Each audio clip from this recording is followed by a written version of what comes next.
bought second edition, and I mean, Okay. I've been reading the PHB a little bit, and it looks pretty good. I mean, it looks a little like AD&D, but it looks flashier and cooler. So I'm interested. If you Yeah. don't mind, that is me being new. Oh, that's fine. That's fine. Okay, Have cool. you used Roll20 before? Oh, yep. I have. God, I have like 400 hours on Roll20. I think. Cool. Darn near. Yeah. Okay. So, you know how macros work and all that, or Yep. sweet. More or less, yeah. All right. Let's see. How about there's a couple questions that I tend to ask everybody because there's one thing that is kind of bad that's been happening a lot lately is people losing internet for some reason and not being able to play or their internet kind of craps out halfway through the session and they have to get on their cell phone and then use Discord on their cell phone and say, hey, sorry about that, my internet crapped out, I can't use the virtual tabletop, and we'd be like in the middle of combat or something. So how's your Uh, internet connection? I typically have pretty stable internet. I mean, I don't really ever have problems loading into Roll20 or staying in the Discord chat, even during like some I mean, I've played D&D through some pretty gnarly storms, and I've still been able to keep a connection. So I'd Okay. say I'd say that I have decent internet. Yeah. Okay.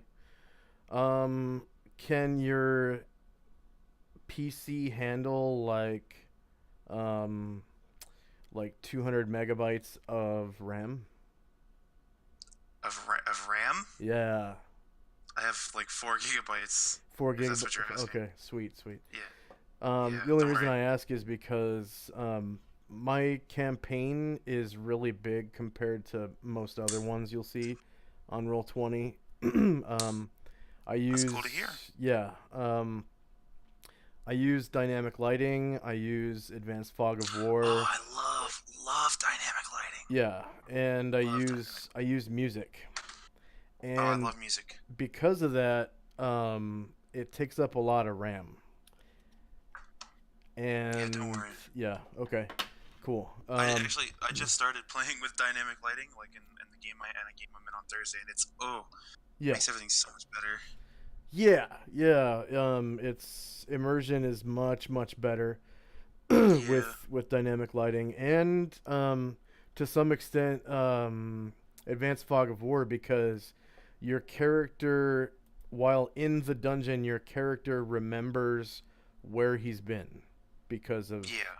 advanced fog of war. So it makes exploring a dungeon much easier Yeah, definitely. because you can literally see where the black spots are, and those black spots are places where you haven't uncovered the map. So yeah. Yeah, it's pretty cool.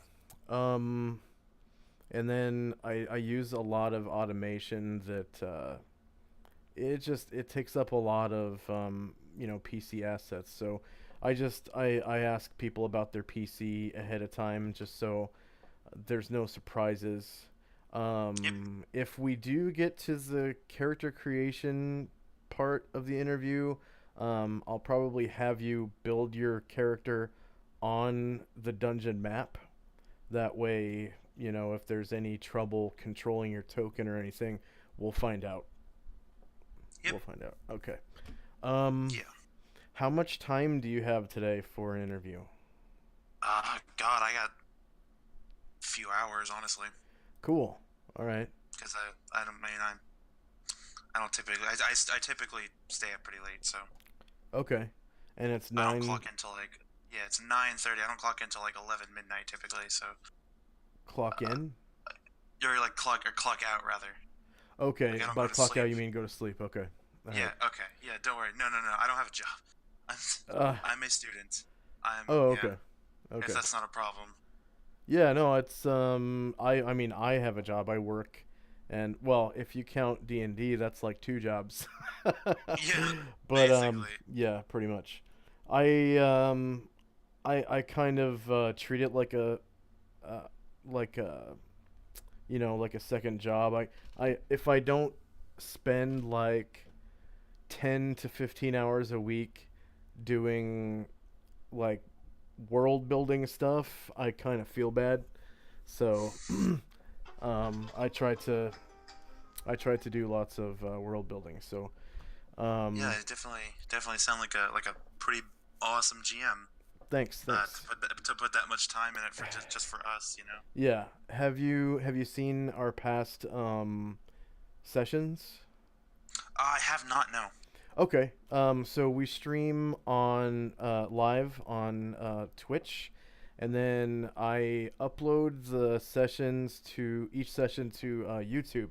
So Okay. we have a record of what went on during the session rather than using notes. It's all electronic, and That's pretty cool. save paper that way, I guess. Yeah. I used to keep a lot of notes for this campaign when it was a face-to-face game, and I kept enough notes. I could probably write 2 or 3 novels.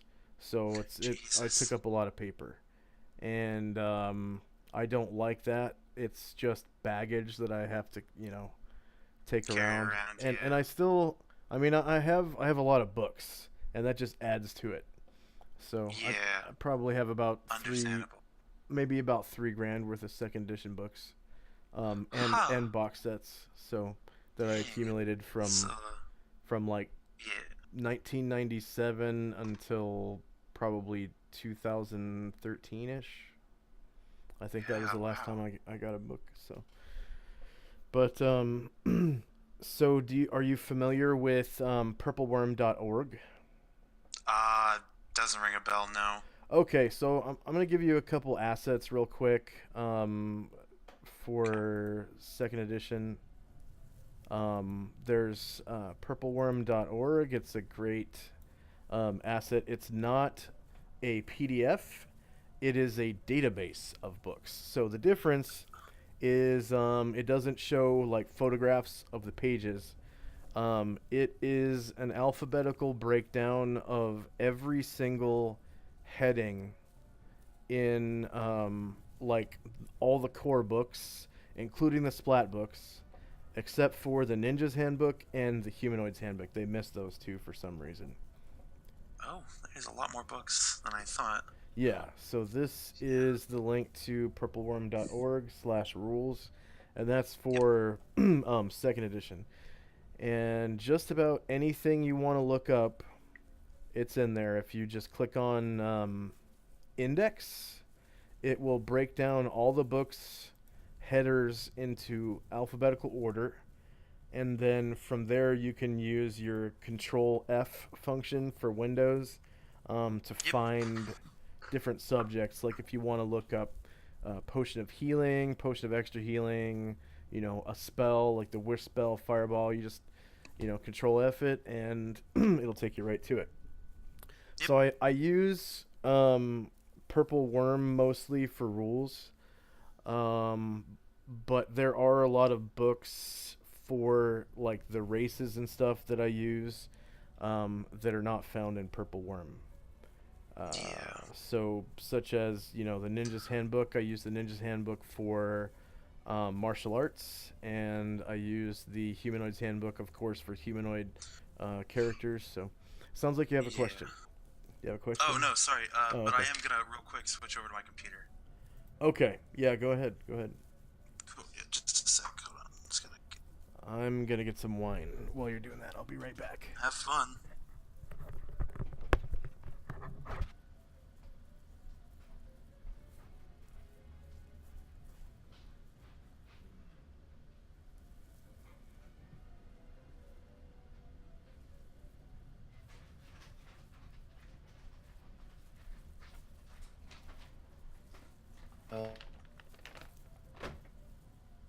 Much better.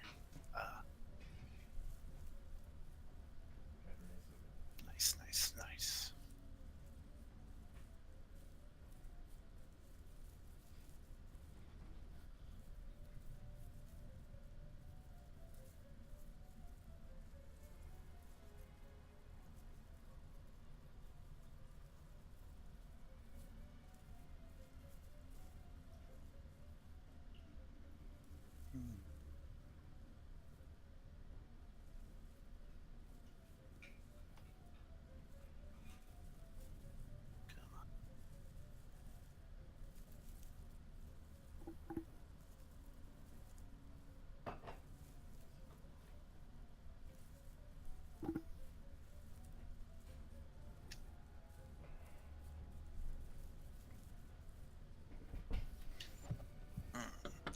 All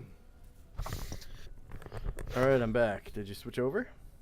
Yes, I did. Sweet. I feel much more. I mean, I don't know if you can tell a difference in microphone quality, Yeah, but I can. Yep. much better. I Yeah. feel much more comfortable with these babies on. Yeah, you sound my- a lot better. You sound pretty good. Awesome. Okay. I'm glad.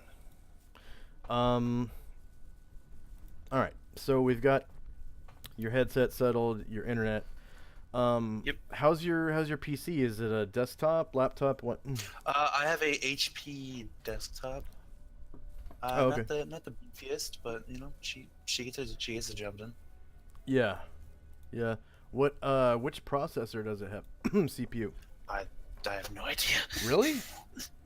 Honestly, you know, I got this thing for Christmas. I didn't ask questions. Just this last Christmas? I think 2 Christmases ago. Yeah, I've had this for like 2 years, Okay. or a yearish. Do you play any video games on it? I play like I play like Gary's Mod. I play simple games like Terraria, Star Wars Battlefront. Okay. I have Halo. Play some I play Guild Wars, Blade and Soul, Okay. TF2, stuff like that. What do you usually do on Saturdays? Saturdays, Yeah. not much typically. Mm. Saturday nights at 9, I have another game, but I thought this would. I'm pretty sure this was before 9, correct? Yeah, you got like a 3-hour window before 9, cause Yeah. this one will go until your 6 p.m. So it goes. Oh yeah, then I'll have plenty of time. Yeah. Yeah, we play 5 hours, and we play every week too. So Yep, that's same thing with my Saturday or with my other Saturday game. Yeah. good. So we play 5e. Yeah. And So there is a forum. Once I get you into the game, there's in the game forums there is one of the threads is for letting everybody know you're not going to be able to make it to whatever session. Like, you know, if you know Yeah. down the road you got to go to graduation, or your buddy's Yeah. getting married on June 24th or whatever, you can just put in, you know, I'm not going to be able to make it to the session on June 24th this summer because this, that, and the other. So Yeah. All right. That's understandable. yeah. Yeah. And then that's pretty much all I ask when people come in, is to let us know ahead of time when you're not going to be there, pretty much. Yeah. I think 24 hours notice is good enough, you know, but if it's like, Yeah. you know, an hour before the game, that's probably not going to cut the mustard, because everybody's, you know, thinking about gaming by that time. So I had this. Actually, a friend of mine who I told, like, hey man, I'm sticking my neck out for you here, letting you in. He decided he wanted to take a nap like half an hour before the game started. He woke up like 3 hours into the session, was like, oh, and I'm like, come on, dude. yeah, That's kind like, of irritating for yeah. everybody. And then he's like, I'm too tired to role play, and I was like, come on. You Huh. know, just that's the kind of stuff that irritates me. But Yeah. you know, yeah, so this game is like, you know, 1 p.m. your time, so I'm guessing even if you stay up till, you know, 5 Yeah, in the no, I morning typically wake up at, partying. like, 10 or 11 in the morning. Yeah, okay. So, yeah. So it should give you plenty of time to get some rest beforehand and everything. Oh yeah. That's why, you know, even when I played face-to-face games, I would never start before noon. I would always yeah. do I used to do noon to midnight. Actually, we would play 12 hours, and Jeez. we would have like like 8 encounters in 12 hours. It was a lot of fun, and Yeah, I mean that sounds fun if you have the time. Yeah. yeah. But this one's only 5 hours a week, so Yeah, that's perfect for me, honestly. cool. Because then I can grab 3 hours of rest Yeah. and dive back in. Yeah. And then we have little, you know, 5-minute breaks, like every 60 to 90 minutes, usually. So Yeah. to go to the bathroom and grab a snack, refill your, you know, wine glass or whatever. Yeah. The other players are between the ages of 22 and I think 54. I think Shannon is 54. God, I am like a baby to them. Um, Oof. so James is 22, and he's our youngest. And then after that is Michael is 37. I'm 37 as well. And then Chris, I think, is in his late 30s to early 40s. I've never actually asked him how old he is. And then Shannon, I'm Yeah. pretty sure, is in her in her early 50s. So, Wow, I am a child uh, to you guys. I am currently 17. oh, okay, okay. Yeah, if that's not a problem. I don't think so. Which I mean, I understand if it would be, but I mean, Um, I can I'm handle it. I'm assuming you live at home. Yeah, for now. I mean, Okay, I've got a couple years. I'll probably move out, but okay. as of right now and the foreseeable future, yeah. So I'm not gonna lie. Every time I have let in a minor who lives at home into this game, there is always issues where the parents give the minor involuntary commitments, and they'll say, get off the computer. We're going to grandpa's right now, or something God, like no. that. Yeah, no, that's if something like if I were have to visit family, I'd be told like at least like a week and ahead. Not And like, But would you but be it doesn't happen responsible often. enough to not forget about it until you leave? Oh no, I mean if I found out, I would be like, oh, I better go let everyone know Okay. that I'm not gonna be able to make that session. Okay. All right. But Thank that you. doesn't really Yeah. happen often. I'm sort of a shut-in, so I Okay. don't do anything really Yeah. ever. Do your parents respect your privacy when you're trying to do something, especially with people that are probably as old, if not older than your parents? What's up? Sorry, you cut out at the last word. Will your parents respect your privacy when you're trying to hang out with your friends who are, if as old, if not older, than your parents are? Oh yeah, they don't. I mean, they don't care. Like my the GM for my Saturday game was my friend. He's like as old as my father. I don't. They don't really. Yeah. They don't really. That's not. If they even Do like, I don't even talk to them do more or your less. do your But parents no. know that? Do your parents know that?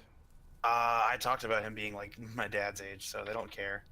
Which I'm not even like. I don't think they worried about it. Like, because obviously, I'm I'm mature enough to not hang out with shady people. I guess I Right. should say. Right, right, right. So I mean, Well, what I'm getting at is, are your parents going to respect your time with us? I oh yeah, mean, they don't. because They they know that typically. we're not children, like we're adults. Yeah, no, they. The worst I'll get is if they might come in and say, "Hey, do you want this?" And I'll say no, Okay. but that'll be like Yeah, because that seconds. it really gets my goat Yeah, I when I understand. let in a minor and their parents don't respect the other players, and take their kid away, and the kid's playing like the paladin who's the tank for the part. You know what I mean? Like a really Yeah, I important understand. Yeah, character.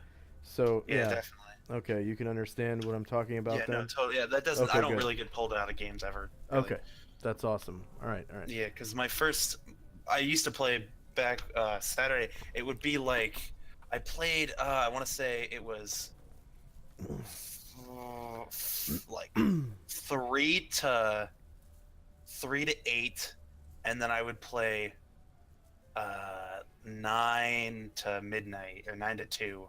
So I would have like an hour in between, and I would be sitting in my because I used to have my computer in my living room. I would be sitting in my living room, and I didn't get any hassling.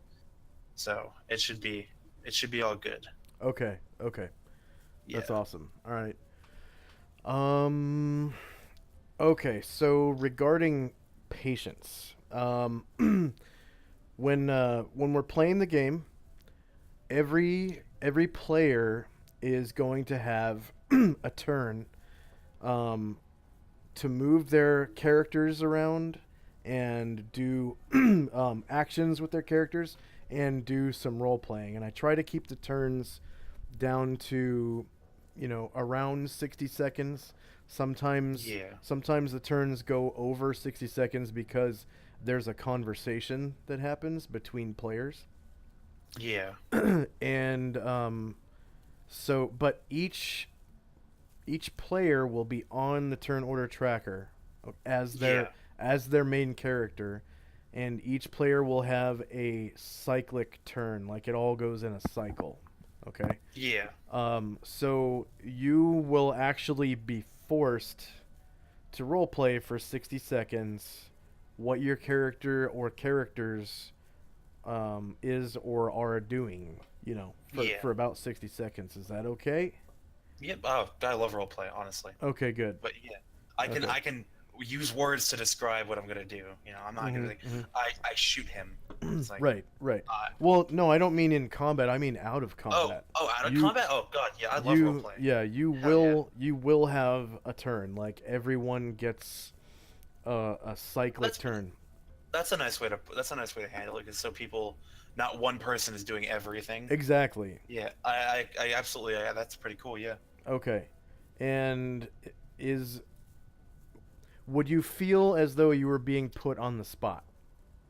I mean, if I knew it was coming up, I would have plenty of time. Okay, yeah. You'll think be able of what to. I was gonna say. Right. Yes. Okay. You'll be on the turn order tracker, so you'll know when your turn comes up. Okay, and there's going to be, 3 to 5 other players during the session, so you'll have 3 to 5 minutes to think about what you want to do.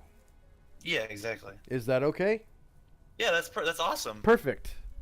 I think that's a really good system. Perfect. Okay. All right.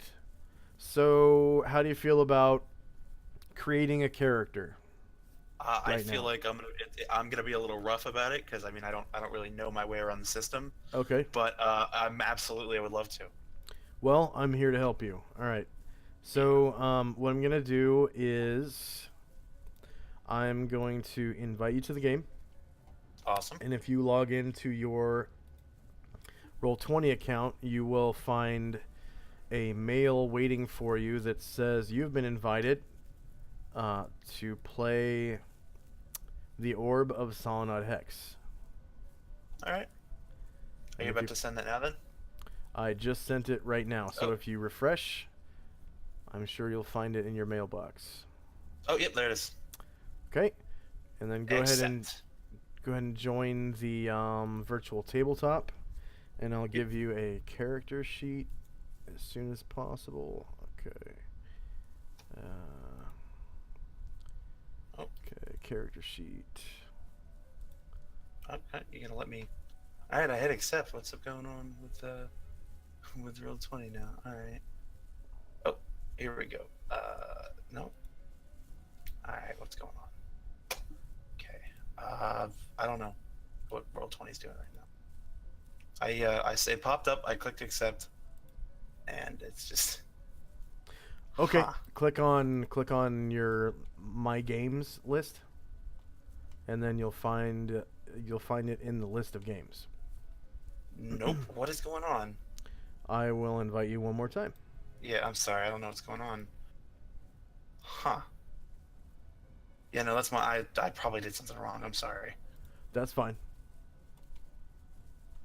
It happens to the best of us. Yeah.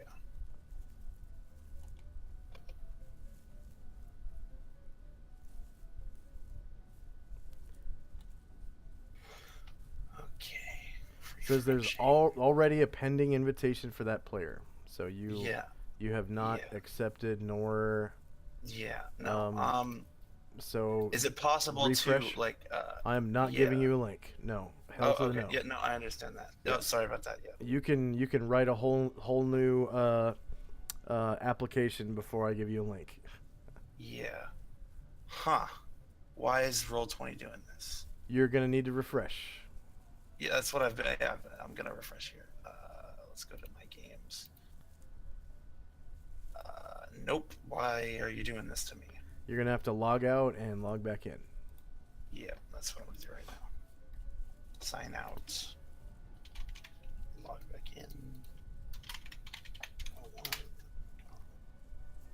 No, what? What? Why is it still not here? What the heck? You're gonna This have to is- log out first and then log back Yeah, in. that's what I did. Yeah, that's what I went. I went and signed out real quick. I'll do it again here Yep. and just try that again.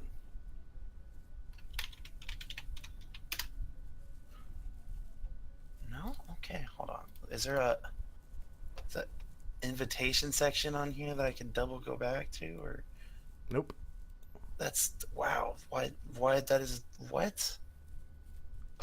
Why is this happening? It's not in Roll20. So come on, Roll20. I don't know where it's starting to piss me off a little, honestly. Yeah, no, I don't have the invite. I know I clicked accept. It's in your mail. Open your mail again.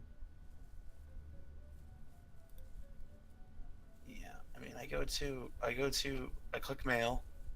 It takes me to my PMs, but I mean, I don't have an invite. I don't know, like, where to go for that. Because I clicked accept. I know I clicked accept because it popped up and I hit it, and I just don't have it. What's your email address? My email address, rubyarcher4@gmail.com.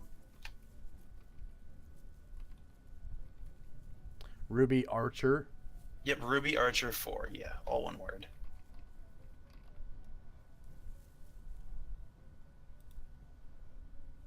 There's already a pending invitation for Ruby Archer 4 I don't know. at gmail.com. I know. I clicked X. I clicked accept. So I don't know why this is doing this. Oh, cool. I can cancel pending invitations. Oh, okay. All right. Yeah. Let's see if that works. Jay and Yuki. Yeah. Are you Jay or Yuki? Yuki would be me. Yeah. Okay. So now Yeah. I can Oh, I invite you forgot I again. Yeah, I forgot I had it set to that. That must be a new Yeah. feature. I don't remember that ever being like that before. Yeah, well, that's good. I mean, I'm glad because it saves me from not being able to join. So Okay. yeah, one set. Inviting, invite sent. Cool. Don't fuck this one up. Oh, okay. No, all right. I got accept. Come on. Woo! There we go. Finally. Thank God. I Okay. didn't fuck it up. Yay! Alright, go ahead and join the virtual tabletop. It's like every day is a new adventure Yeah. with me.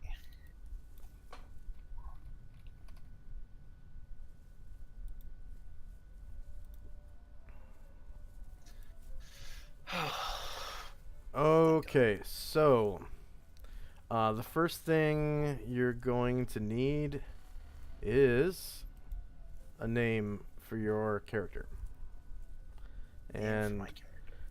this game, before you do anything, this game is about making the character you always wanted to play, but your DM never let you because it was too powerful. Think about that for a minute. You can play anything you want. Anything. God. I don't care if you play a dragon. I don't care if you play a vampire. I don't care if you play a lich, a mummy. I don't care if you play an eladrin. I don't care if you want to be an angel, okay? You can play whatever the fuck you want to play in my game. The reason is AD&D is fucking hard, okay? It is hard. It is deadly as hell, all right? There are monsters that can kill you in one hit if you fail a saving throw, all right? Jesus. So, Yeah. I want you to just let that sink in for a second. I'm going to ask you one question. What's the most the not the most powerful character, but what is the one character you always wanted to be in a fantasy setting that you never got the opportunity to play because That is your DM said, no, I'm not letting you do that. It's too powerful. No. I've never thought this big before. Okay. And the goal of this game is to advance your character so far that they become a deity in the campaign. Okay? So you go from level 1 to godhood in this game. And I'm still picking like a typical adventure class, right? Or is that Like I is that just said- out the window? Like I said, I don't care if you want to play a dragon. If you can play a dragon if you want to. You can play a vampire if you want to. You can play a lich. You can play a mummy if you want to. You can play an eladrin. You can play a tiefling. You can play an angel. You can play a cardinal if you want. You can play an archon. You can play anything you want to play with one caveat. Nothing that is specific to one of the box set campaigns, like no Beastmen, because Beastmen only exist in Greyhawk. Okay, Okay, yeah, I understand. they're from Greyhawk only. There's my campaign doesn't have. Let's see. Jesus. Let's see. What the minotaurs that sail boats from Dragonlance, those don't exist. I do have regular minotaurs though, which they have better stats actually. And the only caveat to that is you can play races from Planescape, and you can play races from Spelljammer, because Planescape and Spelljammer connect all of the game worlds together. I don't know if you've ever heard of the multiverse, but I mean, it's- sounds familiar. it's kind of like Marvel Comics, where Thor is like the guardian of the 9 worlds or whatever, right? So in D&D, the multiverse consists of a bunch of prime material planes. Okay, and these prime material planes are contained inside of these gigantic black crystal spheres, and each one is its own solar system. Okay, Greyhawk has its own solar system, and it's inside of one of these big black crystal spheres, and it is its own prime material plane. Okay, and there are multiple prime material planes. Like Greyhawk is a prime. Dragonlance is a prime. Forgotten Realms is a prime. Dark Sun is a prime.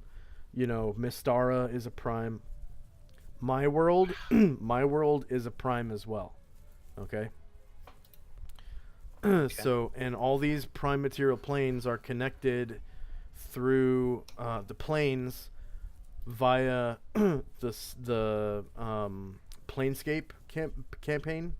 Planescape is basically the campaign that connects all the planes, pretty much. Yeah. And so you can have characters that go from, they start in Greyhawk, and then they go to Ravenloft, and then they end up in Sigil, the City of Doors, and then they go to Forgotten Realms. Okay, you can actually do that. It's a thing. That's crazy. Mm-hmm. So I could play anything I want. Anything, wow. dude. You could be like I said, you can even be a dragon. Okay. What do we have currently? Currently we have the player characters are a drow thief mage, a human monk, an Asherus fighter, and a Eladrin fighter mage. Wow. Dragon would be very out of place. Not really, because you start as a hatchling. Oh, I get to start as a baby dragon? Yes, yeah. And I get to become a dragon god. Oh my Mhm, god. mhm, mhm, mhm. That is baller as hell. Yeah, it's pretty How would baller. that how would my like class stuff work? I'll show you. I would love to see that. I'm gonna give you a link to a book called The Council of Worms, and it is a it was a box set released in 1995 that later in 1999 was turned into a book, and I'm gonna give you a link to the PDF for the book. Okay. And this This is the coolest thing I've ever been told in my life. First Oh of no. all, in relation to TTRPGs, saying, "Okay, you can play whatever you want," and I'm like, "What the?" My little heart is like skipped a beat. But yeah, no, I would love to see that book. Oh no. Oh my god. Oh God, what happened? The website that has all the PDFs is down. Hold on, what's the book called? Council of Worms, and worms is spelled with a Y instead of an O. Yeah, Yeah. yeah. Hold on, let me look in a big RPG archive website that I use for all my other books, and I wonder if they have it. So I'm loading up right now. Have you heard of Remu's RPG archive? That's the one I'm using, and they're down. Oh no! Ah. Council of Worms 2 EP. Please just give me some. Will it take me to the PDF if I go here? Or is it still gonna be down? Nope. Ugh. Frick. Ooh, is this, ooh. Incredible Miss Dragon Magazine? Ooh. No, I don't think that's 124 pages. Yeah. I don't know if this is what I'm looking for, though. I don't think this is the right thing. No, it is. It's supposed to be like a magazine? No, 'Cause it parts says- of the box set are magazines, kind of. 'cause- There's 'cause this three like manuals inside the box set that are like every single box set always came with three magazine like books. They were soft cover. There was one book that had information about the campaign setting that the players were supposed to know, and you would, as the DM, you would give it to the players and let them read it. And so they would read, about the history of the world and what was going on and stuff, and they'd get a feel for what kind of character they would want to play in this world. Okay. The second book was always a book just for the DMs that had information that was basically spoilers for information about the world, like monsters and NPCs and magical items and stuff like that. And then the third book was just a book of adventures, and there was always like 3 or 4 adventures where you could start at level 1 and do like a level 1 adventure, and then there was like a mid-tier adventure, and then there was like they usually leave you at level 10 most of the time. That's respectable for 2. Yeah. Yeah, you would do, because in each adventure you gain 2 or 3 levels pretty much. So This says stuff for half dragons. I don't know if that's what I'm looking for, though. yeah, that's the one you want. Half dragons. Oh, here, I'll half send you. dragons I'll are a send you a thing. link.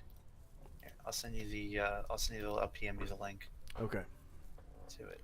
I can't believe Remuzi is down again. Yeah, I know that sucks. They got. I mean, when Mordenkainen's Tome of Foes came out, like it was so like really slow. I don't know if it has anything to do with that though, because it took me like 2 hours to download a PDF that should have taken me less than 30 minutes. Yeah. I downloaded Mordekaisen's Tome of Foes. I'm a pirate, Wow. and it was. Yeah, no, right? God.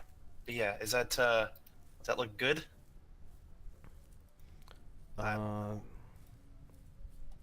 I'm looking for. Oh, you sent it in a PM. Okay, Yeah, sorry. that's fine. Half dragon, because they have half gold, half silver, half Drink. bronze, and a bunch of other junk. And just a whole format that I've never seen in my life. What do Well, you mean? except for the characteristics. I've never opened up like a magazine, really at all, but not old magazines. Oh, This this is no. This is Dragon Magazine. yeah.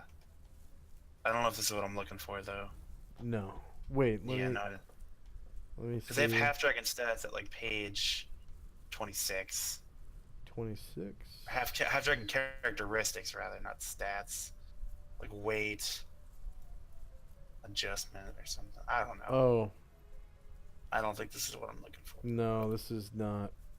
And they don't I mean, have this- that on. This does look like. I mean, it has the same art and stuff, but this is probably the the issue of Dragon Magazine that they based the whole campaign setting on. Oof. Because it's its own campaign setting. It's supposed to. Draconomicon? No, that's not what I'm looking for. Dang. That's a blow. Yeah. God, then I guess I could pick something else. I mean, I guess I really have to. What would be something cool to play as? I don't know. I mean, I have the book on my shelf. Aarakocra are cool. I love Aarakocras. If you want to play a dragon, you can. I just have to help you step by step. Yeah, I mean, I wouldn't want you to do that because it's like, I mean, it's no problem for me. I mean, if you're, it if you just don't sucks that mind. you don't have the information. You know what I mean? yeah, because I don't want to trouble you. Is what I'm saying. Like, I don't want to be that guy who's like asking you to do all this stuff for me. GIF. I'm sure they added GIF in the new book. GIF, Oh. GIF Yankee or whatever, something like that. In Mordenkainen's Tome of Foes, there's Oh, an I found a link. Oh, awesome. Thank you. Yeah, this I would like is. It says way it's I can- book 1. So this might be the player information book, like the book on how to make characters and stuff like that. I mean, that's the one we want, right? Pretty much. You don't need to know 'cause- about the Yeah, not really. adventures and The stuff. world and the adventures aren't really like the meat I need right now, so to speak. So the way dragons work is, you know how there are certain species that are more powerful than others, like golds and reds are way more powerful than the other, like metallics and chromatics. Yeah. And then I think the most powerful gem dragon is like the amethyst, I think, and they tend to be the biggest as well Yeah. when they become adults. So the bigger dragon species take way more experience points before you can gain a level. Yeah. And by level, I mean Dragon Age. You start off as Dragon Age hatchling. Okay. Little boy. And little baby. yeah, boy. little baby. And you go from hatchling to age category 1. You have to get a little bit of XP to get to age category 1, and you get like a couple free proficiencies for your race and like maybe some other abilities. And then Yeah. you're officially a hatchling and you actually choose your class. Okay. Well, not class, but your kit.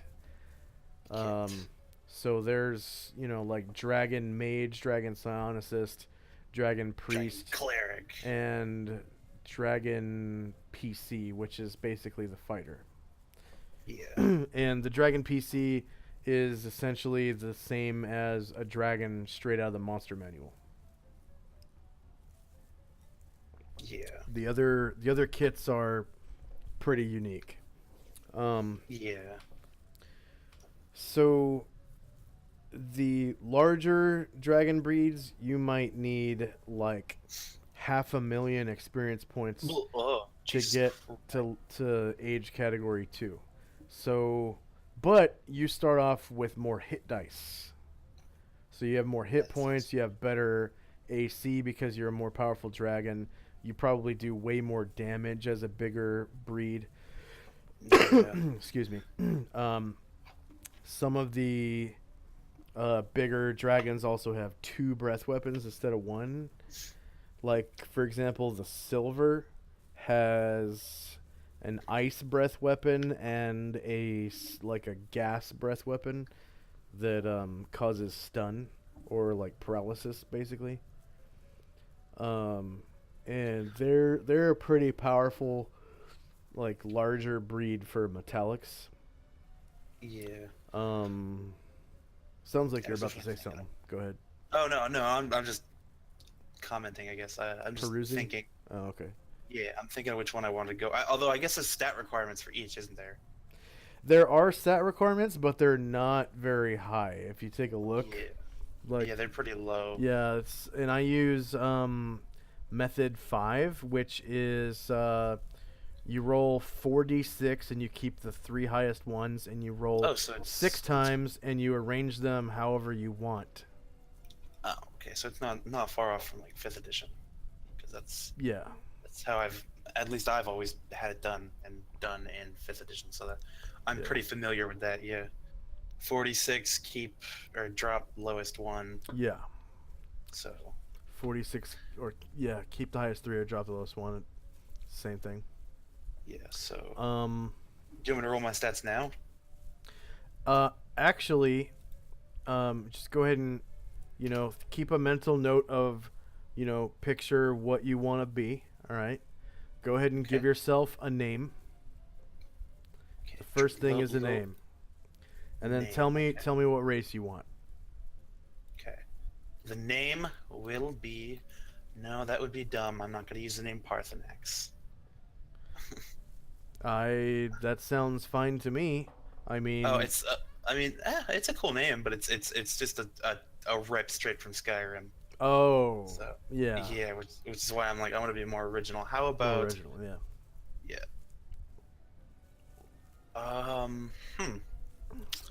Oh, I'm liking an O. I'm done when it comes to names. I'm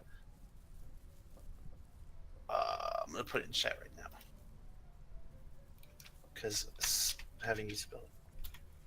The Roll20 chat or the Yeah, which would you prefer? guess. I'd actually prefer a direct message. Oh, okay. Yep. Yeah. Well then, yeah, I'll send it directly to you. Okay. Orinarix. No, it's long.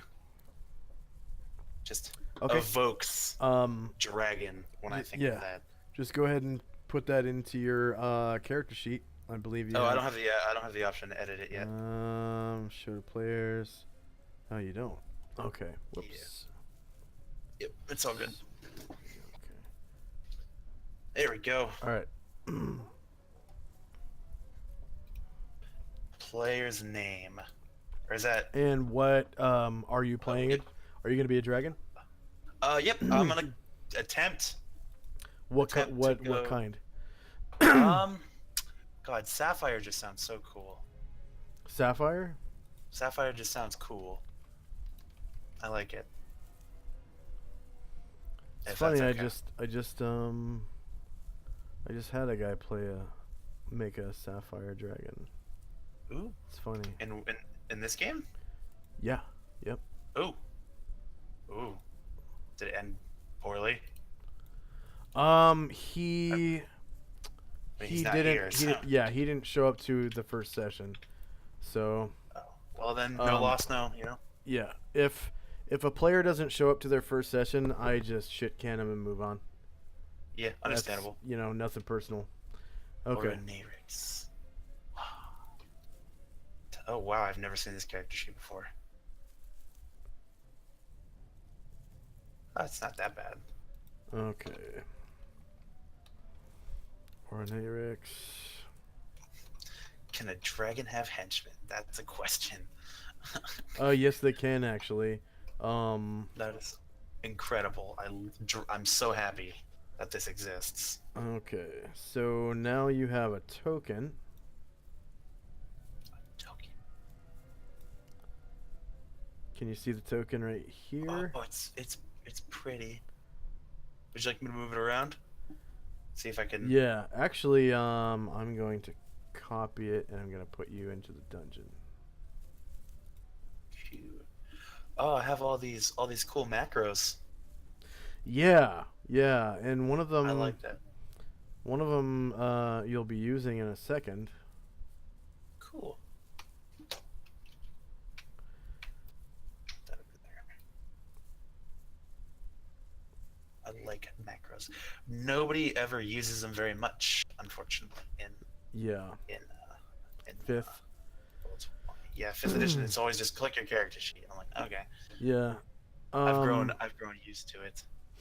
Right. And I like having automation. Yeah, where makes you everything just a little easier. yeah, it makes everything way smoother when you don't have to open up your character sheet at all. And by the way, that's kind of the goal in this game. To never open my character sheet again. Well, unless you have to gain a level or something. Yeah. Or add experience to your character. That's Yeah. okay. So I'm just gonna put you into the dungeon here,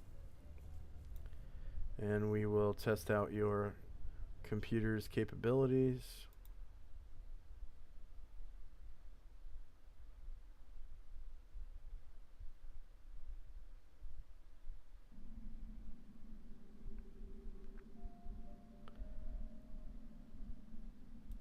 Okay. There we go.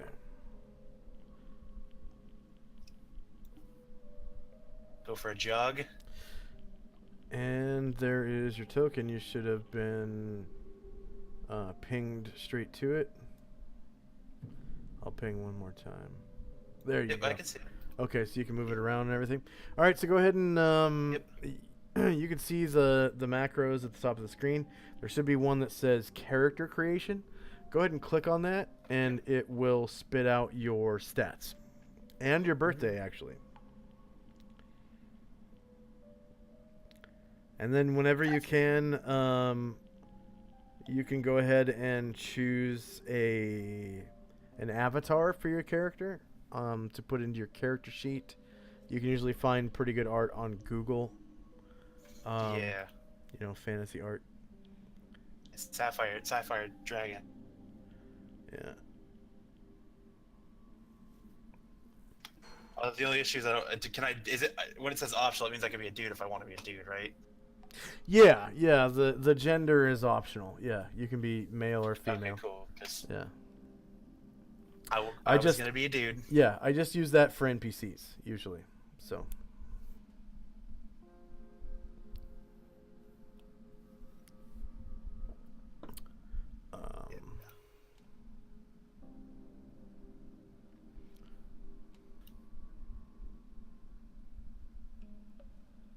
I want a hatchling, right? We're starting off young, so Yeah, I want to you- get a picture of a hatchling. Yeah.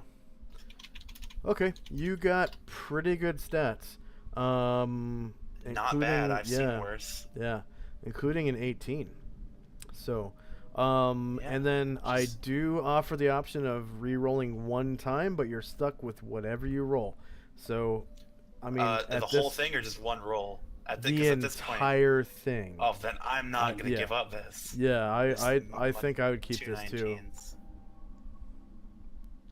19s. I'd keep this too. You got an 18. Trying to find a decent picture. Yeah, 18 is something I didn't think I'd ever come by.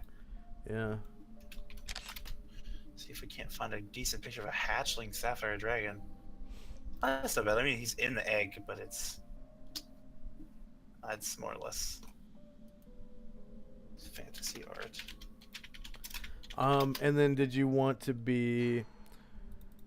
Well, actually, I guess you don't have to choose right now because you're gonna start off at 0 XP. But later, Yeah. when you get to actual age category 1, you're gonna need to choose your dragon kit. Which is like the Basically your cleric, etc. class. Yeah, Yeah. yeah. Uh, And that's completely up to you. Whatever you want to be, I'll roll with it. Doesn't Yeah. matter. And it's is this an usually acceptable? Oh yeah, go ahead. Sorry. it's usually quite a long time that you have before you have to choose. So Yeah. It's very interesting. yeah. This is something I've never thought I'd get to play, and now I'm probably gonna love it. So, like, I hope they can fight their base instinct to clobber the first dragon they see.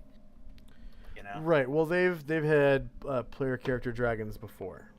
I'll Oh, put it okay, that way. cool. There's been 2 silvers, and a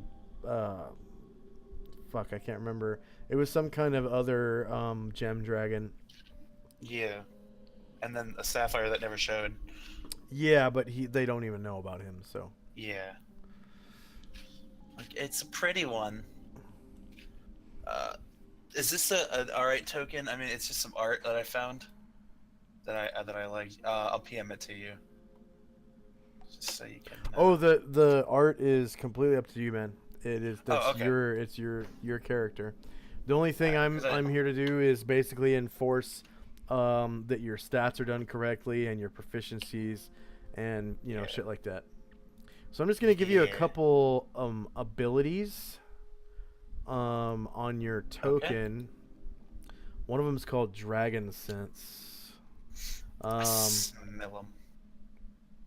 Yeah, it's smell and hearing and vibration sense and all of the above, and it lets you see things that the other characters don't really see or sense at all, really, such as I think invisible characters is one of them. Characters that are trying to sneak up and backstab, you can actually see those characters if you roll, positively on your check. And then you can actually see secret doors if you pass your check. Most of the time, it's going to be a passive ability. Yeah, I can see that. Yeah, I will use it passively a lot. You're essentially going to be from this point forward a tank character and also a support character, in that your senses are so goddamn good you can see just about everything, and none of the other characters really have this ability other than the Eladrin can actually see invisible creatures all the time, but that's it. And then the Asurus fighter, he can cast like 3 times a day. He can cast a spell-like ability of True Seeing, which does nearly the same thing as your Dragon Sense. Dragon Sense is cool. Yeah, except he can actually see people's alignments. So, Ooh, yeah. I'm gonna be a good boy then. He'll know what's up. Not that I like playing bad guys, anyways. Yeah. I don't know if you know what an Asurus is, but they are basically a chaotic good paladin, pretty much. Oh, Yeah. interesting. Their race is essentially required to have pretty much the same like strictures that paladins have, other than tithing. And Yeah. it's actually pretty rough for him to play the race, because they can never run away from combat, they can never back down from a fight, they can never do this, that, and the other. So they put themselves in a really, really tough position. He will have to sacrifice himself if it comes down to it to save the Yeah. rest of the characters. if they ever run into anything that's, you know, really strong. Okay. Okay, so those are my racial ability adjustments. That's interesting. That's a loss. Taking a big L on Dex. Not good. Yeah, it's like what, a -1 or 2 or something. 3. Yeah, -3 on Dex. So you won't be the Yeah. most aware dragon, or I'm just a baby. You know, just yeah. like, whoa, cool. I'm a dragon, and everything is a new journey. Role playing a dragon, new. Never even played a Dragonborn. Oh, in 5th edition. Yeah, never even played a Dragonborn. So this Yeah. is entirely new. So, I guess I'll set my stats in if that's all right. Yeah, go ahead, and then I'll come in behind you and put in What the is- racial adjustments or whatever. What is the most important stat for dragons? That Or, I kind guess- of comes down to what class you want to play. I mean, Honestly, I came in here hoping I would get stats for a cleric. So, yeah. If you want to be a dragon priest, then it's going to be wisdom. If you want to be a dragon wizard, then it's going to be intelligence. If you want to be a PC dragon, honestly, anything but strength, because the dragon's damage does not come from their strength; it comes from their level. okay, So, wisdom. but the cool thing about having good strength, though, is you can carry your horde, and you're gonna need your horde to level up. So the thing about dragons is, eventually you get what's called a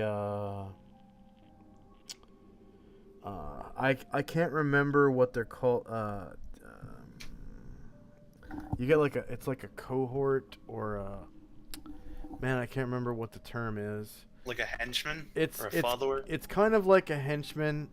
Like a retainer, almost? It's essentially a second character that you play while your dragon is sleeping to level up. So whenever you level up, you have to sleep for an amount of months equal to the age category that you're trying to level up to. So when you go from hatchling to level 1 to age category 1, you have to sleep for a month. And then you get, you know, when you get to the new level, you get a new free proficiency and stuff. Kindred, that's what it's called. You get a kindred. Okay. So what kindred are it's a second character that are you still there? Yeah, oh no, I'm here. Don't worry. Okay.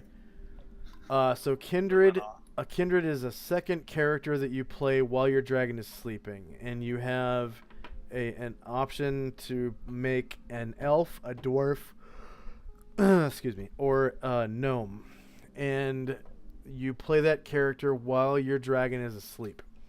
Once your dragon wakes up, you kind of give up that character and play your dragon. And that's Eat him. Yeah, that your kindred is the character that essentially guards your dragon's horde while the dragon is adventuring. Okay? And you know, you can put your horde in a lair if you want. And usually a lair is some kind of dungeon or place that you capture, clear out, and claim for your dragon, right? And you can put in traps, you can put in you know, magic spells to ward off enemies, and you know, all kinds of stuff. And it's your place, you know, to call home. Dungeons and Dragons Defender, yeah. Yeah, so you essentially have your own dungeon that you get, right? And the big bad of the dungeon, or the big good, whatever the case may be, Or both. is your dragon when he's sleeping or whatever, or your kindred when the dragon is awake. And that's where you keep your horde. And in order for your dragon to level up, the dragon has to get 4 things. I have eliminated the fourth thing, which is time. So normally time has to pass for your character to grow. But because the other players are not playing dragons, haha, I have to eliminate that, okay, just to be fair to you. So now you have to gain experience points, okay? You have to gain monetary value for your horde. So that's like money. that's gold, silver, copper, that's gems, that's art objects, that's all the above. And then you also have to get magic items. Yeah. You also have to get magic items, okay? And your magic items have to add up to at least like it's like 1,000 experience points per age category of the dragon in order to gain that next level. So for you to go from age category H to age category 1, you have to get so many thousands of experience points, so many thousands of gold, and then you have to get 1,000 experience points worth of magic items. The cool thing about it, though, is you start with a magic item that I roll randomly. And it is the only thing in your horde. And you have it from the time you are hatched. Thanks, Mama Dragon. Yeah, seriously. It comes from either a parent or like an offering from someone who worships your dragon's race or whatever you want to be in the backstory for your dragon. That's how you get your magic item. Okay? I want to have caring parents for once. Yeah. Okay, that sounds cool. Not a typical thing of D&D characters. Right. Yeah. Too many orphans. Yeah. Pretty much. Yeah, too many orphans. Okay, copy. All right. Yeah, so I put in you said do you want me to do the racial adjustments for the dragon? No, just put in the raw scores and I'll do the racial adjustments. All right. I put 14 strength, 14 dex, 12 con, 10 int, 18 whiz, 9 charisma. Okay. And my strength should get up to an 18 because of racials, I believe. For sapphire dragons. So the thing, okay, one thing to be aware of is hatchlings actually get a -6 penalty to strength. Oh. The reason being is every time you gain a level, you get +1 strength. All the way up to max level, which is 12. And it is possible for you to get up to 25 strength that way.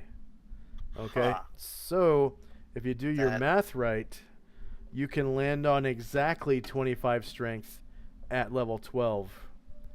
And I'm not going to let you go beyond 25 strength because that's ridiculous. It's the maximum strength in 2nd edition. So yeah, it's like giant strength at that point. Right? It's actually godlike strength. Ooh. Gods have 25 strength. So, and 18. it's like their physical form of the god has 25 strength. I can just about, if I put an 18, I can just about hit godlike strength.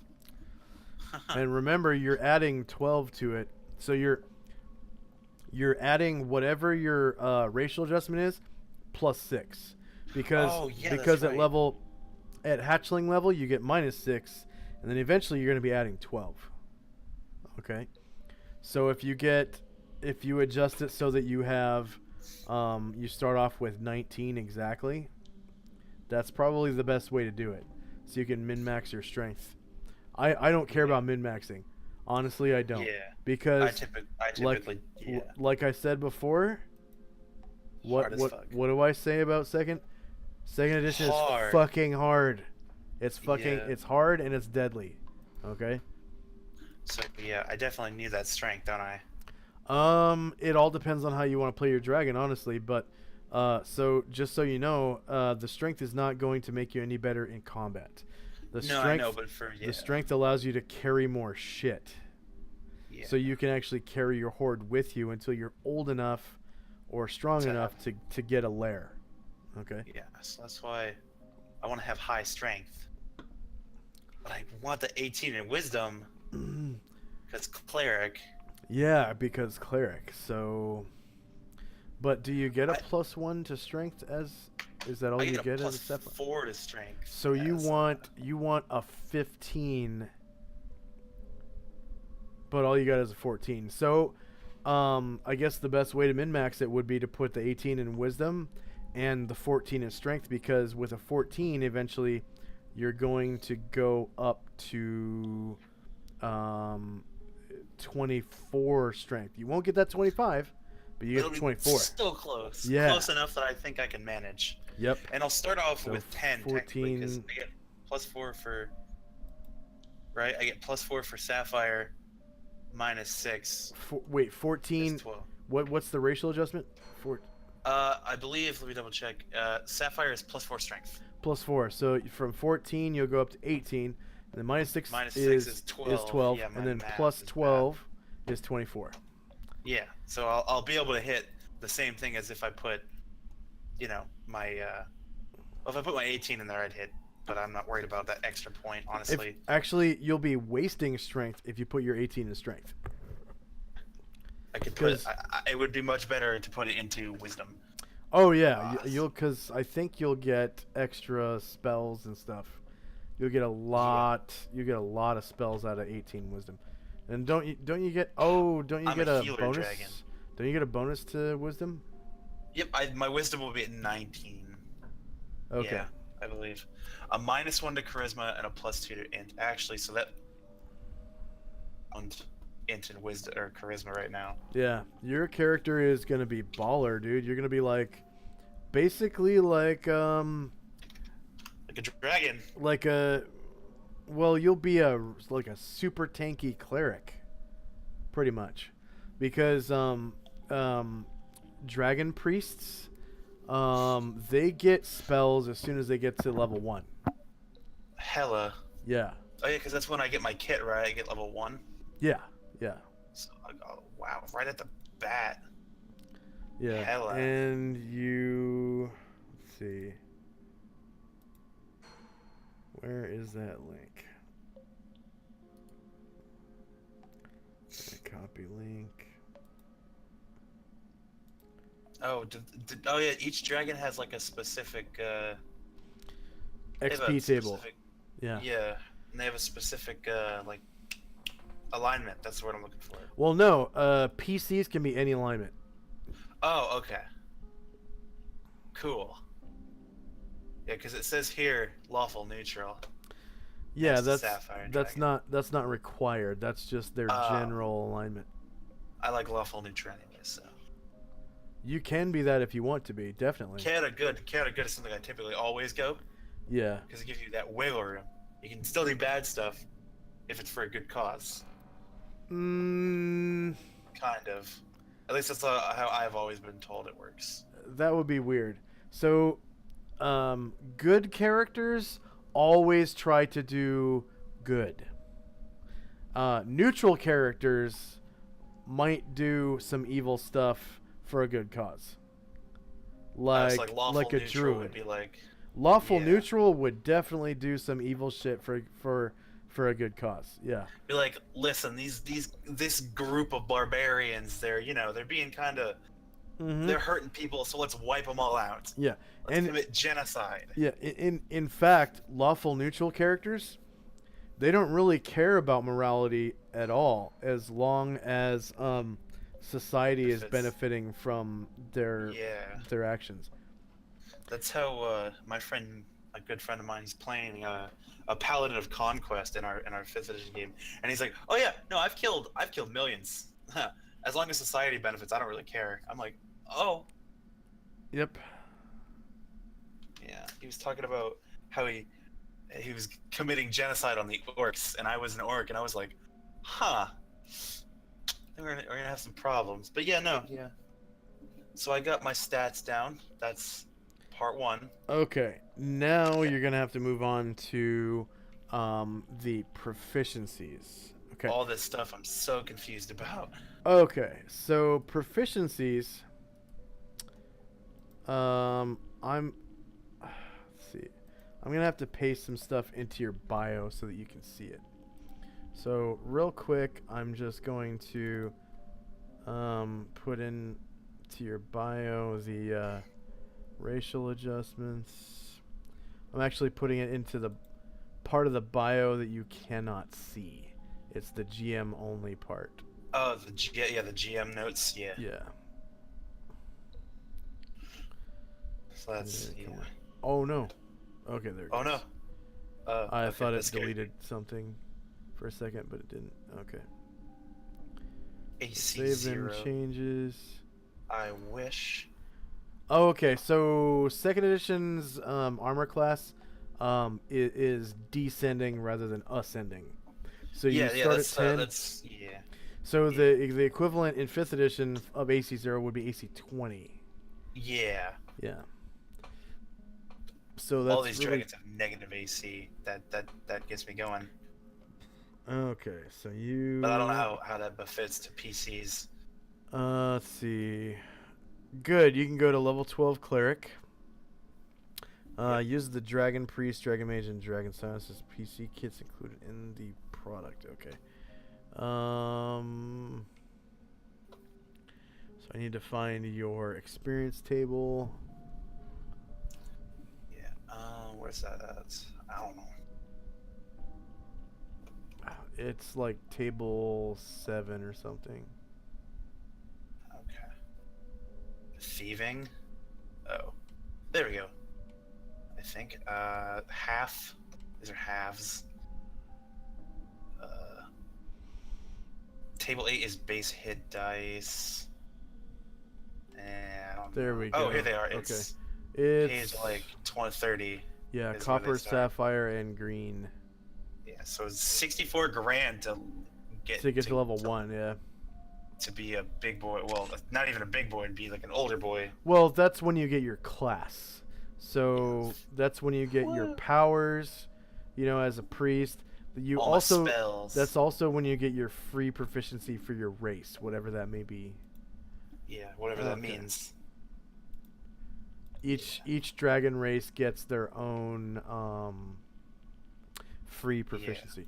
Okay, so I'm just gonna paste that table into your bio so you can see it. That's awesome. Thank you. Rear AC, Oh. nat AC. At this time, go ahead and fill out the part where you would describe your appearance. That's actually after I save this to your bio. That is V, and then Okay, and then fill in like the Okay. appearance. so you haven't clicked on edit yet, have you? No. Okay, so now you can click on edit, and you can fill in like, your eye color, your appearance. Your birthday is July 5th, and then Birthday, player's is it on name. there? Oh, there's. Player's name. If you don't feel comfortable using your real name, just put in your Smoogie name or whatever, Yeah. and then I'll put it- your character's family. Whatever your family name is, that's what that is. Race clan is basically the the tribe or whatever of dragons that you come from. And then your liege patron is usually like the king or royalty of wherever you're from, or the leader of your religious sect, or basically whoever your quest giver is, pretty much. And then your religion, if you could choose a draconic religion, that would be great. is that in the PHP or is that in the Wormling? Let's see. There is a book that has a list of dragon gods. If rem.uz was up, I could actually open the book. Yeah. Let's check to see if it's up yet. I hope they didn't crack down on rem.uz. Yeah, that would suck. That's where I get like everything. Yeah, I get everything from there too. Sounds like the one D&D book I own. Okay. Yeah, I don't see any like deities in. Oh, there's a complete priest handbook. Would that No, have? that's different. That's like Oh, generic human gods. So with that book, what they want the DM to do is essentially take all of the portfolios in that book and just make up a god for each of those portfolios, and then whatever it says under the portfolio, that's what the priests do, the specialty priests, and they're all really weak. So because of that, I don't use any of those portfolios. I use for humans, I use the the Legends and Lore book that has real world gods in it. So it has like the Greek gods, the Norse gods, the Egyptian gods, the Chinese gods, Japanese, the Celtic okay. gods. It has the Native American gods, the Aztec gods. It's awesome. It Yeah. has Indian gods. It's India, like Indian India, not Native Yeah. American. Yeah. No, true. That book is awesome because those priesthoods are fucking powerful. They are really, really powerful priesthoods, and they basically put the priest handbook to shame. Legends and Lore is called. Yeah, it's called Legends and Lore, but that's for human gods. So Oh, the never mind. dragon gods are in a book called um, Monster. Let's see. I have the actual book right over here. It is called. It's a blue book. Um, where is it? It's called Monster Mythology. And actually, I'm going to grab it. Excuse me. Monster Mythology. Now that I'm next that's to my Remu. bookshelf. Okay. Oh, did it open? Nope. I saw one. I was like, ooh, and then it was Remu. Yeah. Okay. Unfortunately. So the dragon gods are Scaly Folk 97.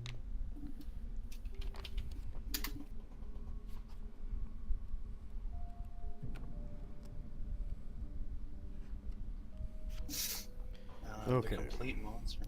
All right. There's Io. He's kind of like the overgod for the dragons. Okay. Um.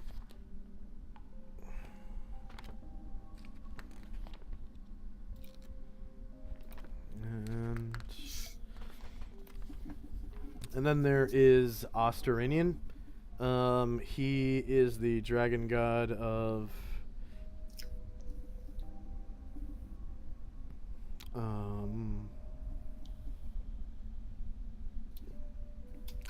where does it say their portfolio? Ostarinian is a cheeky, deeply chaotic deity who enjoys learning through play, invention, and pleasure. She Ooh. is determinedly chaotic neutral with tendencies to good. Ooh. She enjoys disturbing the status quo, being shocking and innovative, jolting the stead into action. She is Io's messenger for lesser communications with dragons, but is definitely distractible. Chaotic, especially brass and copper dragons revere her. Yeah, that would be weird for you. Yeah. Yeah. Okay, and then there's Bahamut, Lord of the North Wind, and ever watchful for the cause of lawful good. Oof. Yeah. Okay, and then we've got Chronepsis, is the draconic god of fate, death, and judgment. Pretty cool. In his mausoleums in the plane of concordant opposition, the god has an infinite number of hourglasses which trickle out the lifespans of all dragon mortals and deities. Chronepsis knows the future and fate of all of creation at the end of time. He is silent, unconcerned, dispassionate, and of absolute neutral alignment. No dragons revere him, but all respect him. What a dude. And then there's Faluzur. The terrifying night dragon picks at the wasteland of bones scattered about his burrow in Tartarus, his mindless juju zombie servants slaying any creature foolish enough to approach. Faluzur is wretched, is a wretched creeping thing no longer able to fly, but he has a terrible beauty nonetheless. Faluzur is a neutral evil lord of energy draining, undeath, decay, and exhaustion. He hates Bahamut and Tiamat equally, and hates and fears Chronepsis. Wow, he just sounds like a jerk. Yeah. He doesn't Tiamat. sound like a quoted. Tiamat. Avaricious, supremely vain, and profoundly lawful evil. Tiamat proclaims herself the creator of all of evil dragonkind, and certainly many evil dragons revere her as their creator and patron deity. She infests the uppermost of the 9 hells with her consorts, each a great worm of different color. One red, one white, one green, one blue, and one black. And then... Yikes. That's pretty much it for the dragon gods. Yeah, so the first guy, the Isla, yeah? Io? Io, yeah, he seems like a cool guy. Okay, like let's see. The Io... god of all dragons. Io... Okay.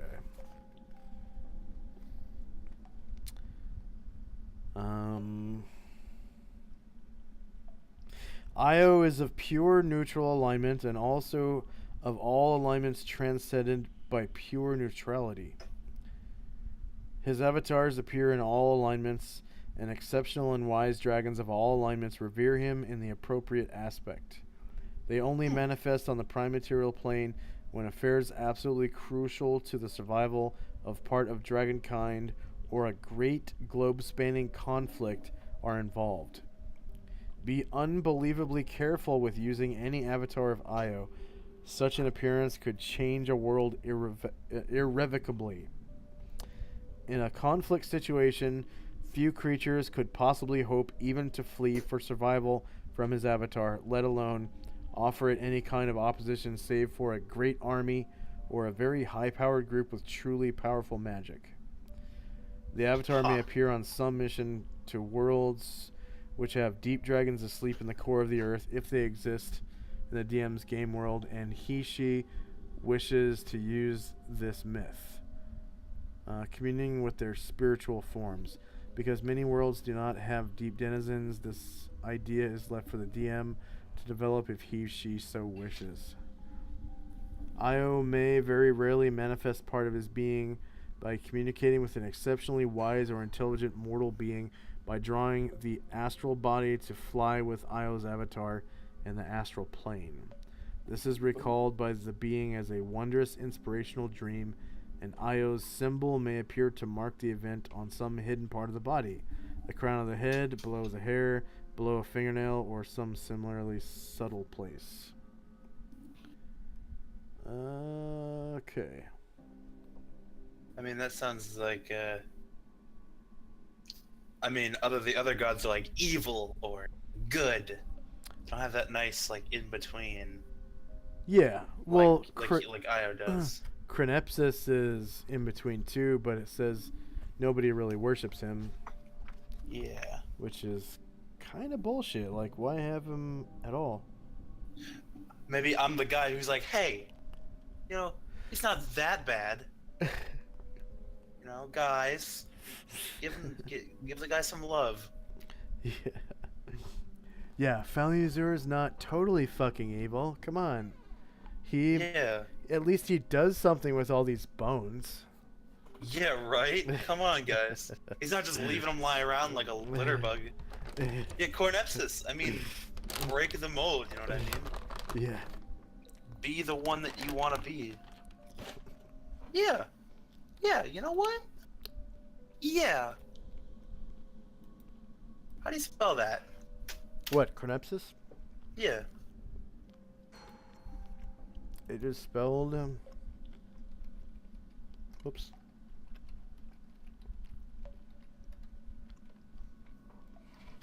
Oh, thank you. Chronepsis. Chronepsis. Yep, Chronepsis. Okay, that's going under religion.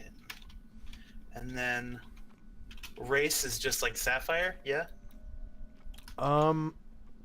So that could be like the Sapphire Dragons of. I'll have to show you part of my world for that. Yeah. I do know that Sapphire Dragons are almost always from subterranean areas.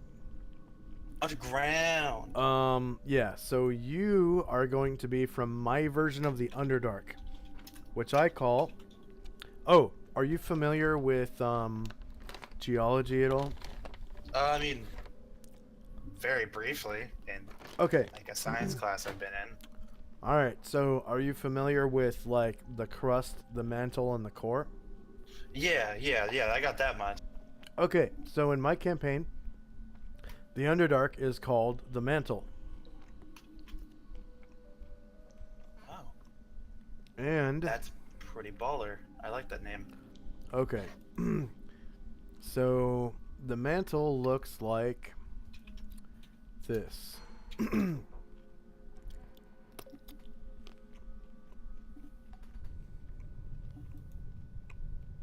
music drastically changed. It was very unsettling. Oh,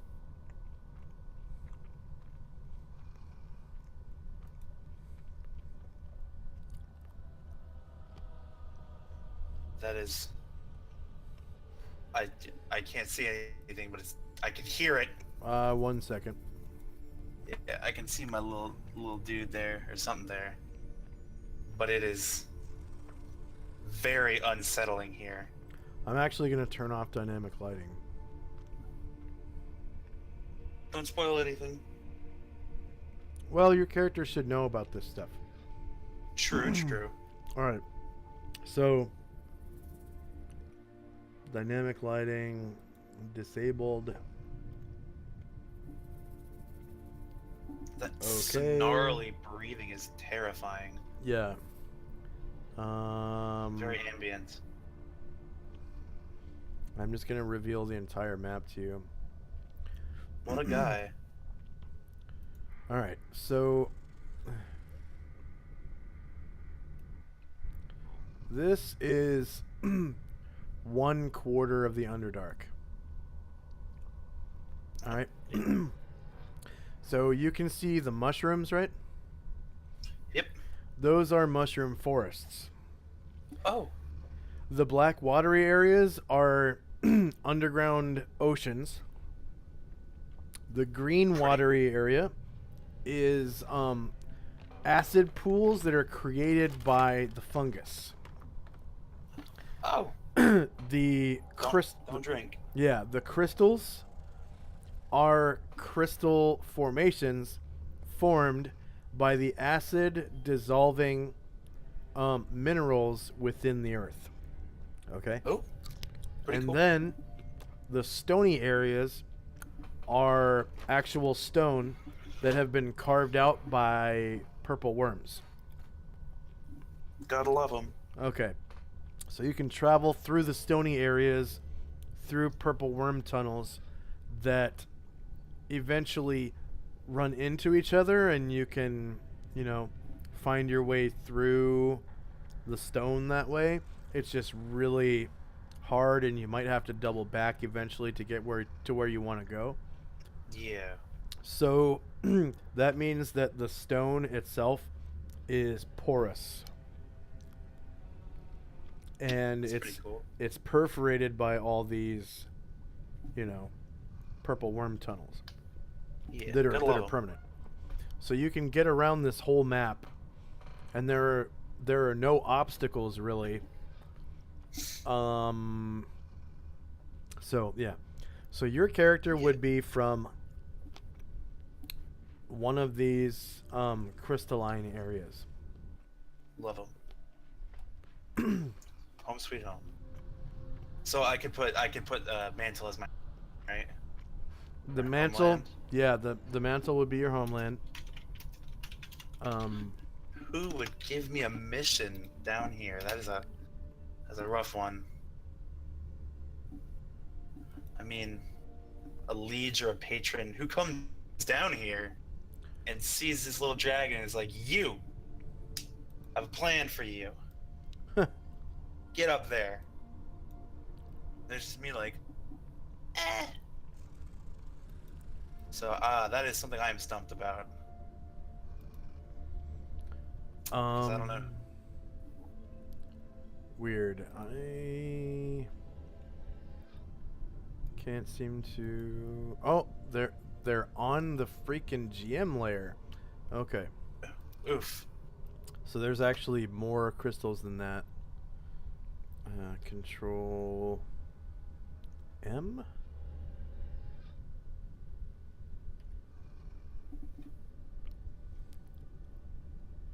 Weird. They're not. Okay, they're not leaving the GM layer. M.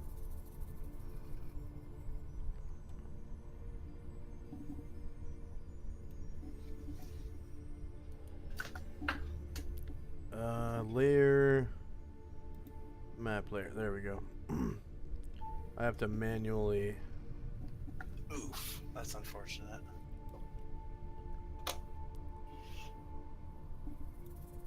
More crystals. More crystals. So I guess I'd be from like are dragons tribal? Okay, in a way. so let's see. Layer. Map layer. Oh, that's a lot more. Yeah. So much crystal. Okay. So, you are a sapphire dragon, Yep. and sapphire dragons. Sapphire.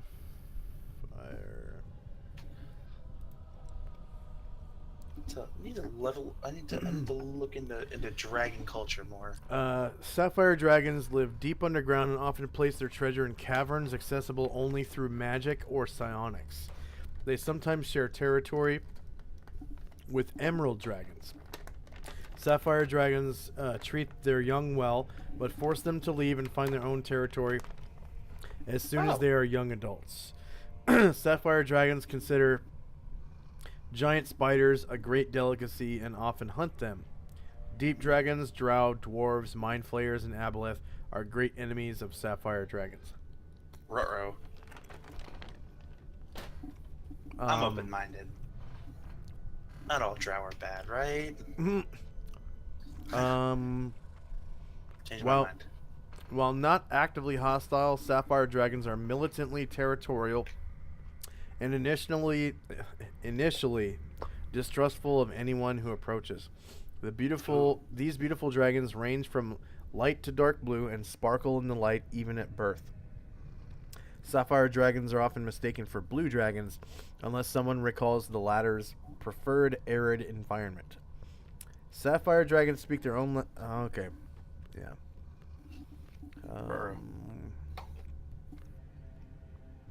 And that's pretty much all she wrote about sapphire dragons. Well, then, I mean, they force him out. What defines a young adult? Is that age 1? Or could it be hatchling still? Young adult is like age 4 or something. Ooh. They kicked me out early. They thought I was exceptional. Or Man. maybe you just left. I was just like, man, this place kind of sucks. Then who would be my patron in that game? Would I be my own patron? Or maybe your egg was stolen. That is another solid idea. Or misplaced. Misplaced. Maybe, I mean, I could learn common, can't I? Can't dragons learn common? Or whatever cats common in this. Yeah, you can. And actually, you were born on July 5th, so Yeah. you're like you're like 5 months old at this point. Ooh.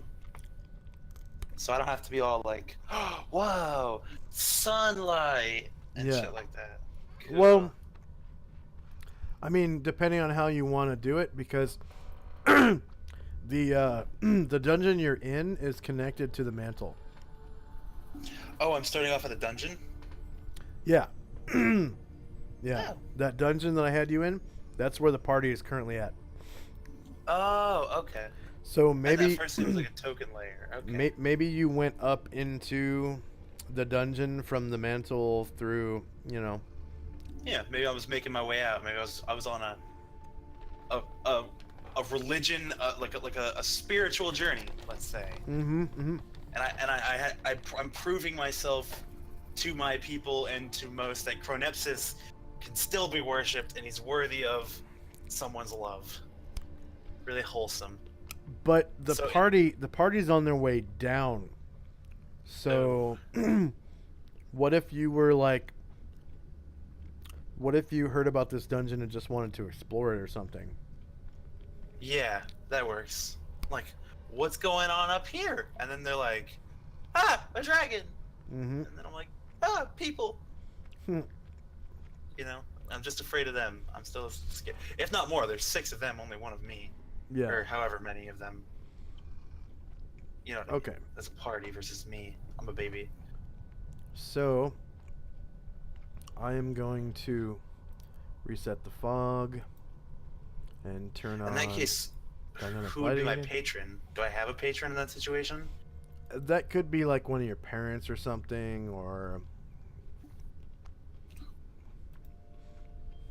My papa was like, hey, son, why don't you go play in that dungeon?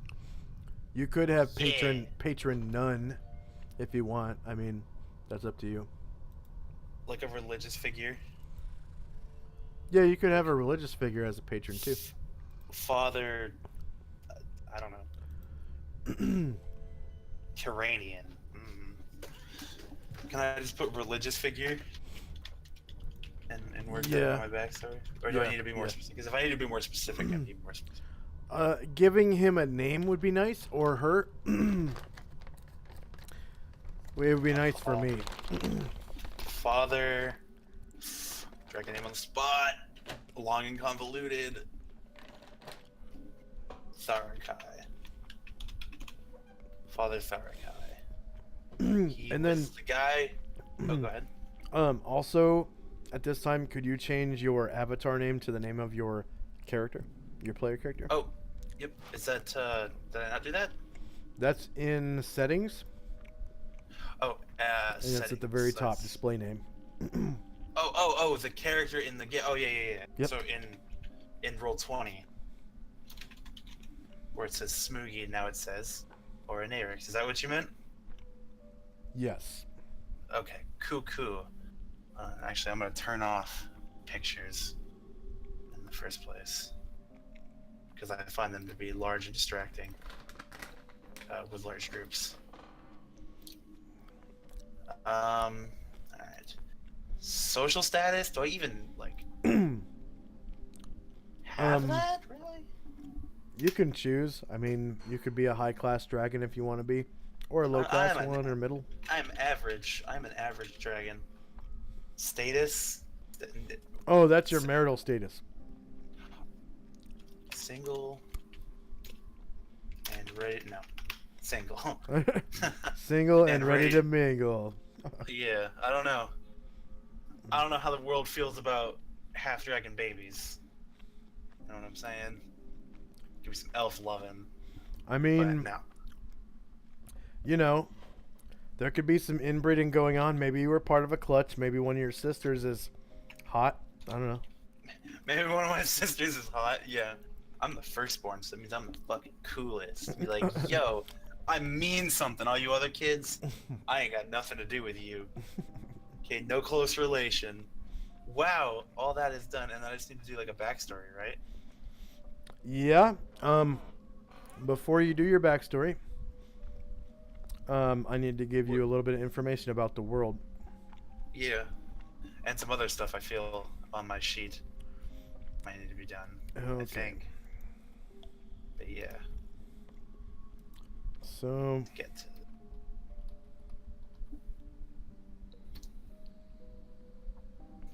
not caused to Naroth. oh, It's a mouthful.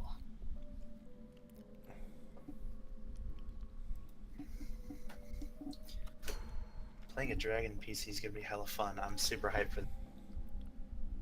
yeah, I think you're gonna have a lot of fun with it. And I need to read up more on 2E rules. All right, so this is the current dungeon. It's called Castle Rommel. I'm gonna give you access to a handout. Castle ruins. Oh, that's people Save notes. changes and show to players. So, in a bygone eon, when Gronar was still a monarchy, the Lord High Justice was Lord Rommel.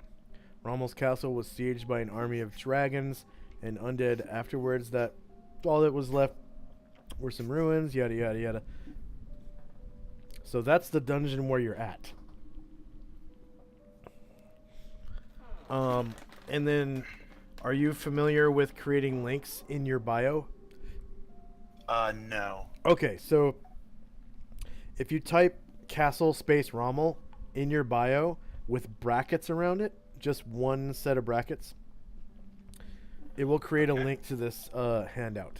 And you can refer back to this handout at any time. Okay. I'm gonna keep that tabbed when I write this. Now. Okay. Should I put it below appearance or below my XP? Below your appearance. Okay, whichever you wanted. Above XP, yeah. Above all Yeah. those tables and stuff. Okay. I actually have parents. I know. Probably never gonna, they're never gonna really be that important, but I have them.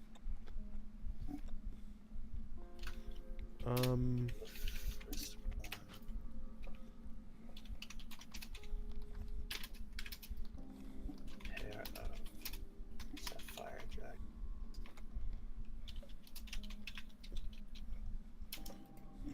Oh no.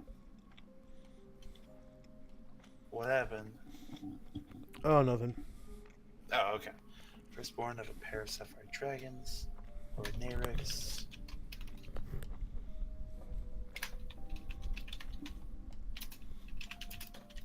I need to give you access to a couple more handouts Alright. before you get too far. Yep, I just wrote that. Since I was a baby, I've been cool. Okay. All right. So you've got Castle Rommel. You're gonna need. Let's see. Mantle. Oh no. No. Mantle. I don't like when this happens. Okay. The mantle.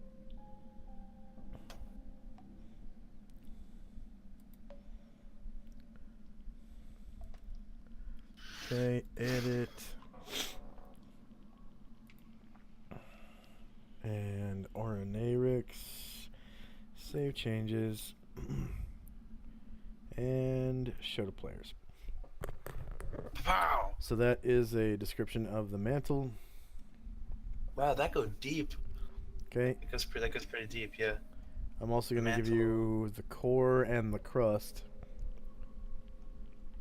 So just being from the mantle, you know a little bit about, Yeah, the they taught me planet. well in Dragon School. Yeah. I imagine there's some sort of education. So Brings a funny picture to mind, but,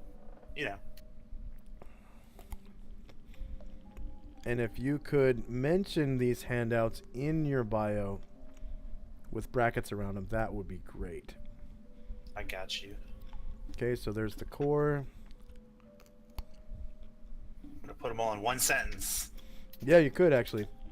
And then the Because crust. born in the mantle, sandwiched between the crust and the core, Yeah. right there. And then it's just brackets around it. One set Yep. of brackets. Yeah.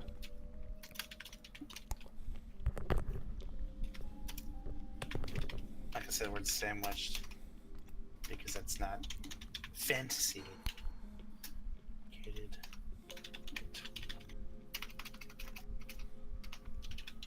Okay. That's your geography. And you know. Or geology, actually. Yeah, And I know then- what you meant. You would also know about this place. Edit. I like knowing things. Knowledge is power, man.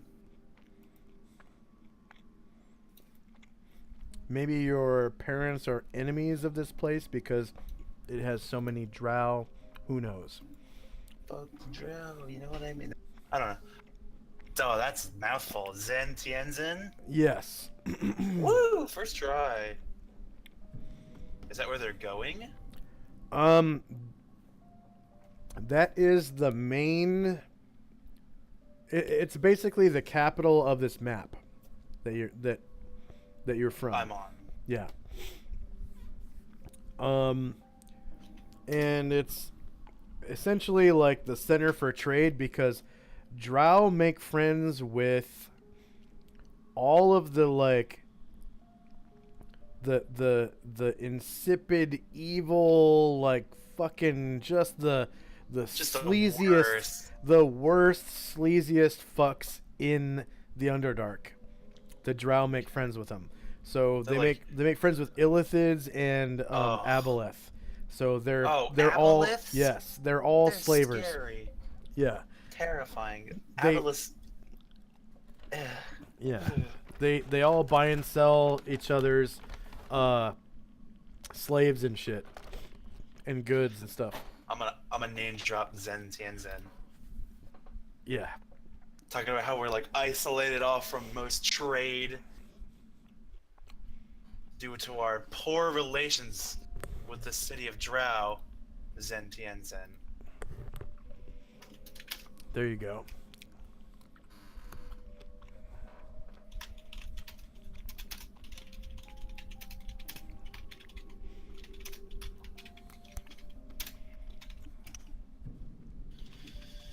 And that's pretty much all you would really need to know.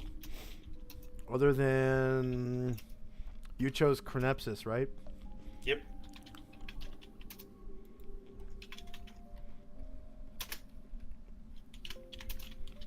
Hmm. Most trade and most forms of communication. Due to their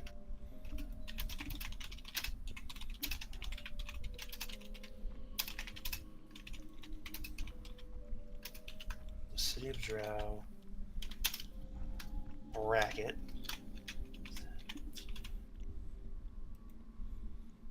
Zen Tiantian. Oh no, I never did Crenepsis. Okay. Oh no. Oh well. Let's see. Monster Mythology PDF. Remusi.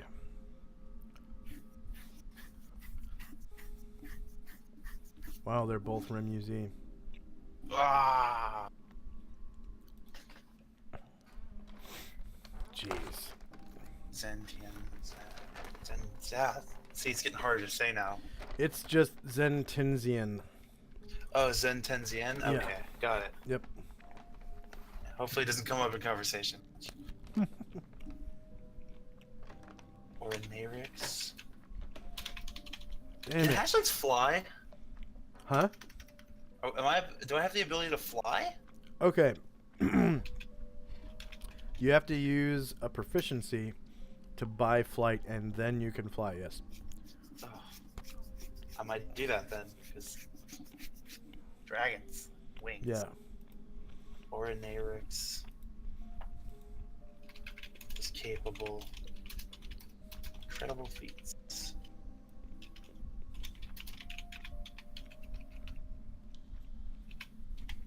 And dedicated to the worship of his favorite deity. Oh yeah, you don't have a handout for, do you? For what? For Chronipsis? No, because Remuzi is down. I won't be able to make one until it comes back Yeah. up. Understand. I was just saying so that I don't have to name drop him. So it's, Yeah, please do, and then I mean, it like, will as in apply name drop, later. as in like give it the link. That's more what I meant. I will put Chronipsis down. Yeah, if you could put brackets around it, that would be great. Oh yeah, well, because it'll come in play later. Yeah, Yeah. I got it. Yeah.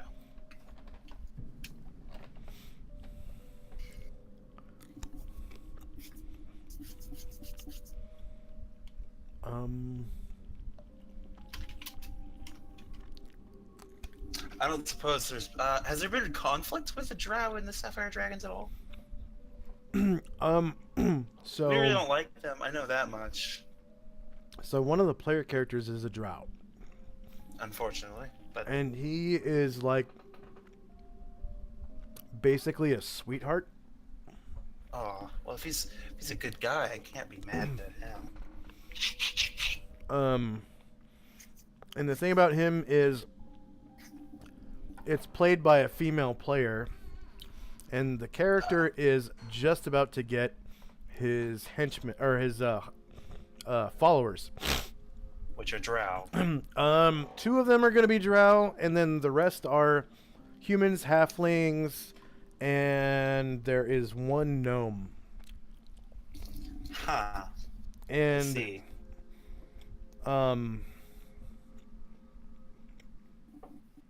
the Drow are going to be from Zentenzian, and they're going to be like rebelling against the traditions of Zentenzian in order to follow the Drow player character. Okay. And the weird part about it is they're both female. That's weird. Yeah. Why is that weird? Because Drow females are the master gender. Oh, they're the superior. Okay, they're the superior. Okay, that is weird. Actually, they're like, we have all the power, but we don't want it because this girl. Yeah. And the way I'm gonna spin it is the player character is the like the first Drow ever to escape the city that was male, and they want to basically like overthrow the powers in the city and then become his concubines and like just reorder the city, but they want to do it through very subtly through espionage and like setting so up. They want to be like, yeah. Because it's a thief character, all of his followers are thieves. Yeah, I know what you're talking about. And the two Drow, one of them is a spy and the other one is an infiltrator. Oh, that's perfect. Yeah. So Fits well. yeah, their goal is essentially to overthrow the power hierarchy within the city, subtly and without, direct action, basically. Without overthrow it without overthrowing it. you know? Yes. Yeah. Coup d'etat casually.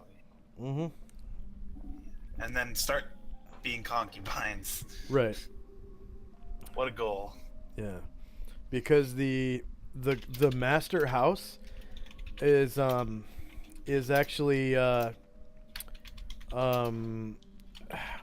both the children of the head matron of the master house are previous player characters, and they're gone.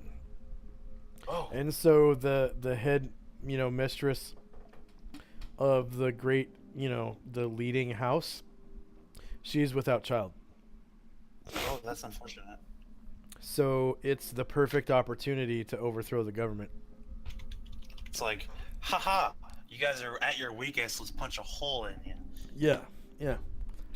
And do So away that's what with we're about to do. do away with the evil and the chaos I can of see- tradition.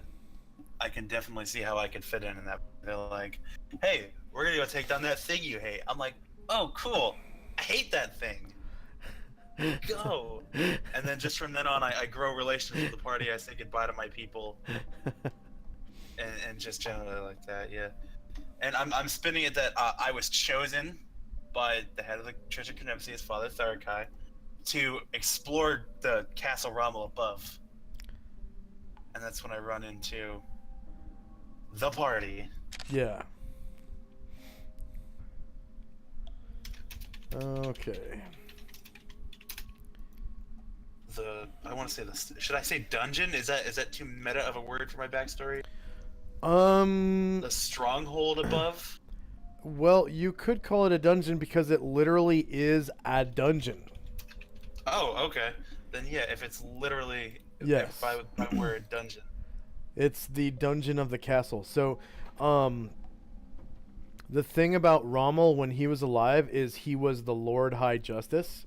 So his castle, he had a normal keep, right, inside of castle walls, and below the keep was a vast courtroom. Like the whole first level of the dungeon was a courtroom, and then the second level of the dungeon is an actual dungeon where he kept prisoners, and where his knights like interrogated people with like through torture and all that stuff. All right, I think I've got my backstory. Yeah. Done. Not him. I was typing the word him. It's not super long, but you know, I play my character through story, through role play, and brief backstories are just more in my favor. I can do more if you'd like, though. That's what I've got. Well, all I ask is one paragraph that has links to all the handouts that I've given you for your character's knowledge. Yep. That's all I ask. Mantle across the core, Zen Tenzien, Castle Rommel. That's all I ask. You've done it already. Thank you very much. Woo! Didn't even need to be asked, really. Yeah. Okay. Close them now because they're And cluttering the screen. then now we can do your proficiencies. So for this, Do I'm it. just going to put you back onto the Crossroads map where the rest of the party is. Loving it. We have a lot of people in our party and things, creatures, etc. Yeah. I'm actually The going dragon. to... So proficient. No, those are rogue skills. Yeah, weapon proficiencies, non-weapon proficiencies, languages. So that's what you mean by proficiency. I'm picking up what you're putting down. All right. And I actually need to delete that token. Come on. Oh, I don't have the stupid select move tool selected. Okay. Is there a macro for proficiencies? No. Well, yes. For rolling Wow. proficiencies, once you have chosen them. I see. Okay. So, Excuse me. all right. So you have your character token. Oh, did you know if you select your token and then hold shift and double click the token, it opens up your character sheet? What? Did you know that? Yeah. Did not know that. Wow. Learn something new every day. All right, go ahead and fill out your alignment, and then your race is dragon and your class is sapphire. Race, dragon, class, sapphire, alignment. I guess lawful neutral. That works. And I'm Okay. level H correct? Actually, you are, you're level 7. I am? Yes. Huh. And then, if you could, okay, you're gonna be a cleric. Cleric. So if you could please roll, I think it is 6d8. 68 in the chat. 68 in the chat. That's a lot of. That is a lot. Oh, that's not a lot. That's not a lot. I got really shitty rolls there. No, that's not bad. Okay, so, all right, so you got your first hit die is free, and it was actually 8. Okay. So you never, in my campaign, that's a house rule. You never have to roll your first hit die. Your first hit die is always full. So you got 8, and then you got 8, 29. You got 7. You got 3. You got 4. You got 1. You got 2, and you got another 4. So 8 plus 7, 21 plus 8 is 29 HP. 29. Yeah, 29, and you're gonna have 29 out of 29. And then Sapphire Dragons have this movement rate. I'm just going to put it in your movement rate notes. So they walk at 9. They can fly at 30, and they can burrow at 6. So in this version of the game, if you want to be able to burrow, you actually have to buy the proficiency for burrowing. See. Okay. Yeah. So, the thing about the way the proficiencies are set up, for combat, that is, at level H, you have very little options for combat proficiencies. So it seems. Yeah, you get claw attack for free. Is that a weapon proficiency? Yeah, so that's every hatchling gets that for free, and what that means is claw attack is your base attack, and it does a certain amount of damage depending on what your dragon type is. Yeah. And then you, as a sapphire, you get 5 initial combat proficiencies, but there are only 5 that you can choose. Oh, so and they are 5. Yeah, they are breath weapon. And these are all weapon proficiencies? Yeah. They're breath weapon, bite, aerial combat, claw. Breath weapon, bite, aerial combat, and 2 claws, like claw, like claw, claw. It's claw, and then dragon flight, and dragon flight is the one that gives you the ability to fly. Woo, sapphire. So what each of these does is dragon flight gives you the ability to fly. Aerial combat gives you the ability to attack things while you're flying, and it also makes you more skilled against fighting other dragons that have the aerial combat proficiency. So it's very specific. It's essentially for fighting Council of Worms NPCs or other players that are Council of Worms players. Yeah. Bite allows you to use your actual bite. Normally you can't even bite unless you get the proficiency. Breath weapon. Yeah. Breath weapon is specific to what type of breath weapon you want to be proficient with. Fortunately, sapphires only have 1 breath weapon, and it's sonic breath. Sonic breath. Yes. I'm gonna put that in parentheses so I remember. Yeah. It's pretty cool. Like, gotta go fast. And then claw With if you have both claw and bite, you have a choice every round of either using your bite or using your two claw attacks. Okay. Eventually, once you get to like age category 3 or whenever the next time you get combat proficiencies, you can get claw bite, which allows you to use both claws and your bite in the same round. Not bad. Okay. But for now, bite is basically your most powerful melee attack.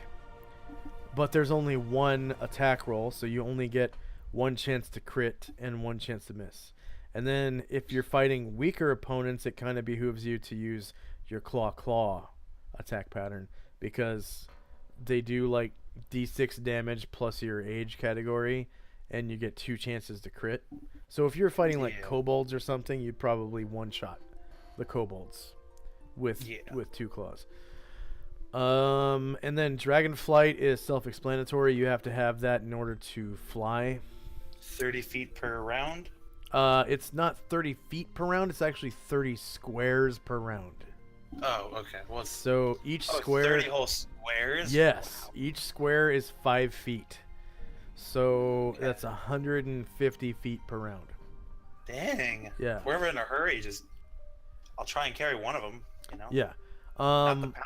However, you have maneuverability class C, which means you can only turn like 90 degrees per round. Okay. So you could end up, depending on where you fly, you could end up hitting a wall and then falling to the ground, which would suck. Yeah, that hurt a lot. There's no damage mechanic for running into stuff, but there is damage mechanic for falling. So whatever, just watch your altitude if you're inside of a dungeon, or if you're inside of a really dense forest where there's lots of trees, you might run into a tree. That's why we just gotta be careful about where we fly. Yep. Take off if necessary. And then, okay, so if you want to use your burrowing movement speed, that is a non-combat proficiency. It costs 1 slot, and the check is strength 0. Most of the time, I'm not going to make you roll a check, and hatchlings may select that proficiency. So how many non-weapon proficiencies do I have? Okay, so according to your bio and info tab, did it not save? It didn't save. Okay, so edit. I'm just gonna paste it in here again. Paste. Oh, it didn't. Oh, shit. Okay. I'm gonna have to. Oh, I see all these proficiencies. 1 second. I have to copy the table again. Danger sense. So you can only choose the ones that have asterisks. Okay, so like swimming, survival, singing, observation, navigation. Language is M. Yep, language is modern is language is M. Probably important. Okay, so are these stat modifiers or stat requirements? On the right. Those are modifiers. Ooh. Okay, so if you look at your new table in your bio, under Sapphire you have 5 initial combat proficiencies and 3 initial non-combat proficiencies, and then you also get under intelligence on your ability score table, your number of languages is 2. You also get that as bonus slots. Oh, so those are bonus languages? 2 bonus languages, or well, those are bonus slots.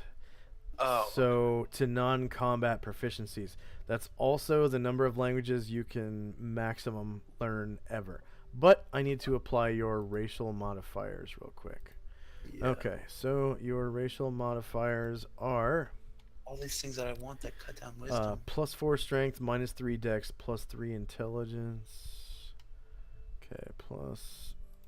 So you put 14 in strength, 14 in dex, 12 in con, 9 in intelligence, 18 in wisdom, and 10 in charisma. And then you get +4 race to strength,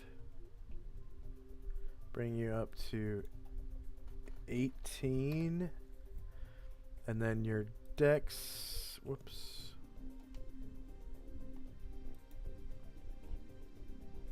You get -3 dex, +3 int, +1 wisdom, +1 charisma. Okay. And don't I also get a bonus proficiency? So -3 dex +3 intelligence, and then +1 wisdom and +1 charisma. Enter. And then you get strength -6 for age. For being a wee baby. Okay, so 14 + 4 is 18. -6 is actually 12. Enter. 14 dex -3 is 11. 12 constitution stays the same. Intelligence is 9 + 3 from race, so that's 12. Your wisdom is 19, so that's really fucking good. And then your charisma is 10 + 1 from race, so that's 11. Enter. Okay, so as it stands, you actually have 6 slots for non-combat proficiencies. And you actually have to buy your languages out of those 6 slots.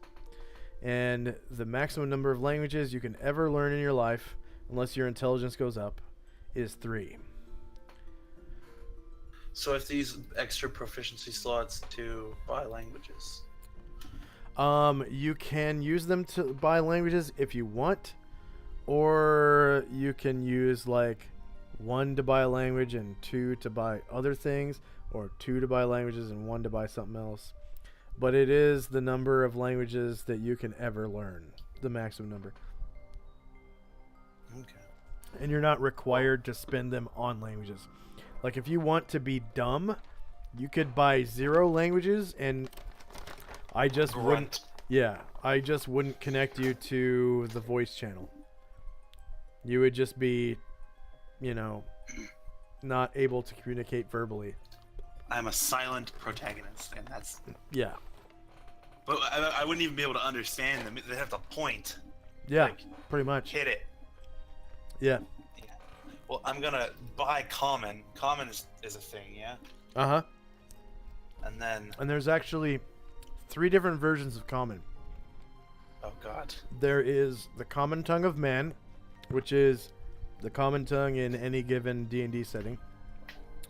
There is the undercommon, which is like a trade language between like the Drow, the Duergar, the I hate them. the Aboleth, and the Cthulian guys. The Illithid? Illithids, yeah. Yeah.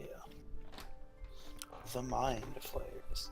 Yeah. So common and undercommon, they're 2 different languages? And then there's also planar common, which is spoken in the outer and inner planes. And that's like the common tongue that's spoken in Sigil. I don't know if you're familiar with Planescape at all, but it's basically old, like, 18th century English. Like, hello, governor. You guys want some, ale? Yeah, I Oi, get you. I'll be putting you in the dead book if you look at me like that again. What are they saying? Yeah. I feel like I guess the different types of dragons have different languages, right?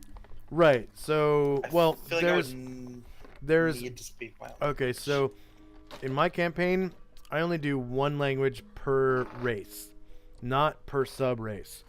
So all dragons just speak Draconic. Okay, then I need. All I kinda elves need- speak Elvish. All orcs speak Orcish, so on and so forth. kind of dragon doesn't speak Draconic? Huh? What kind of dragon doesn't speak Draconic? Yeah, really. Yeah. So Common and Draconic are the only two I think I'll personally need. If there's another language that comes up, I'm sure one of the party members will be able to translate well enough. Yeah, maybe. Yeah. So there's the languages. Now I need to choose 4 more non-weapon proficiencies. Am I correct? Because 2 for languages. Yeah. Well, 4 more slots. So each of those 4 more. languages was 1 slot. Oh yeah, and there's the slots required there. Yeah.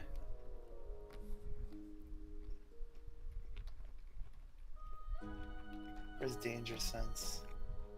That looks important.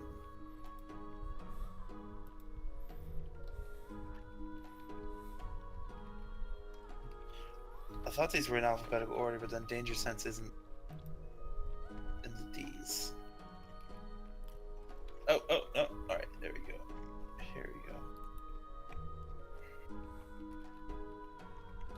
No, it's not there either.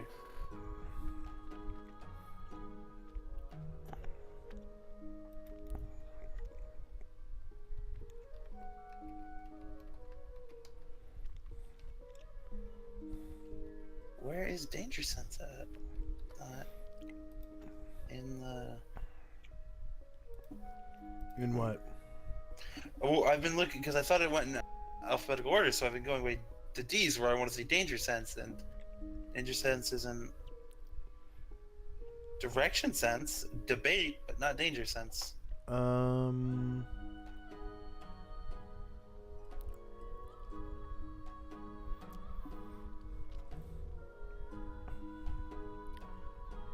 Let's see. Huh. Sort of weird. Oh, it just doesn't have a heading. They didn't bold the heading. It's right under chanting. It's not bolded though. Oh, and if you could just call it trouble sense, because this proficiency actually changed, and it now includes impending backstabs. Ooh, okay. Yeah, and it still costs 1 slot. Oh yeah, were we talking about trouble sense not long ago? Not really. Oh, then maybe I'm crazy. Oh well. Add that to my non-weapon proficiencies.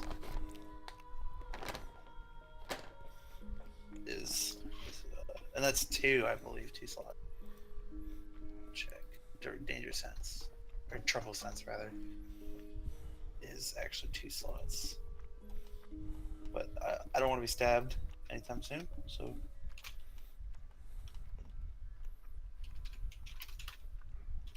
Trouble sense, and then Yeah, wisdom.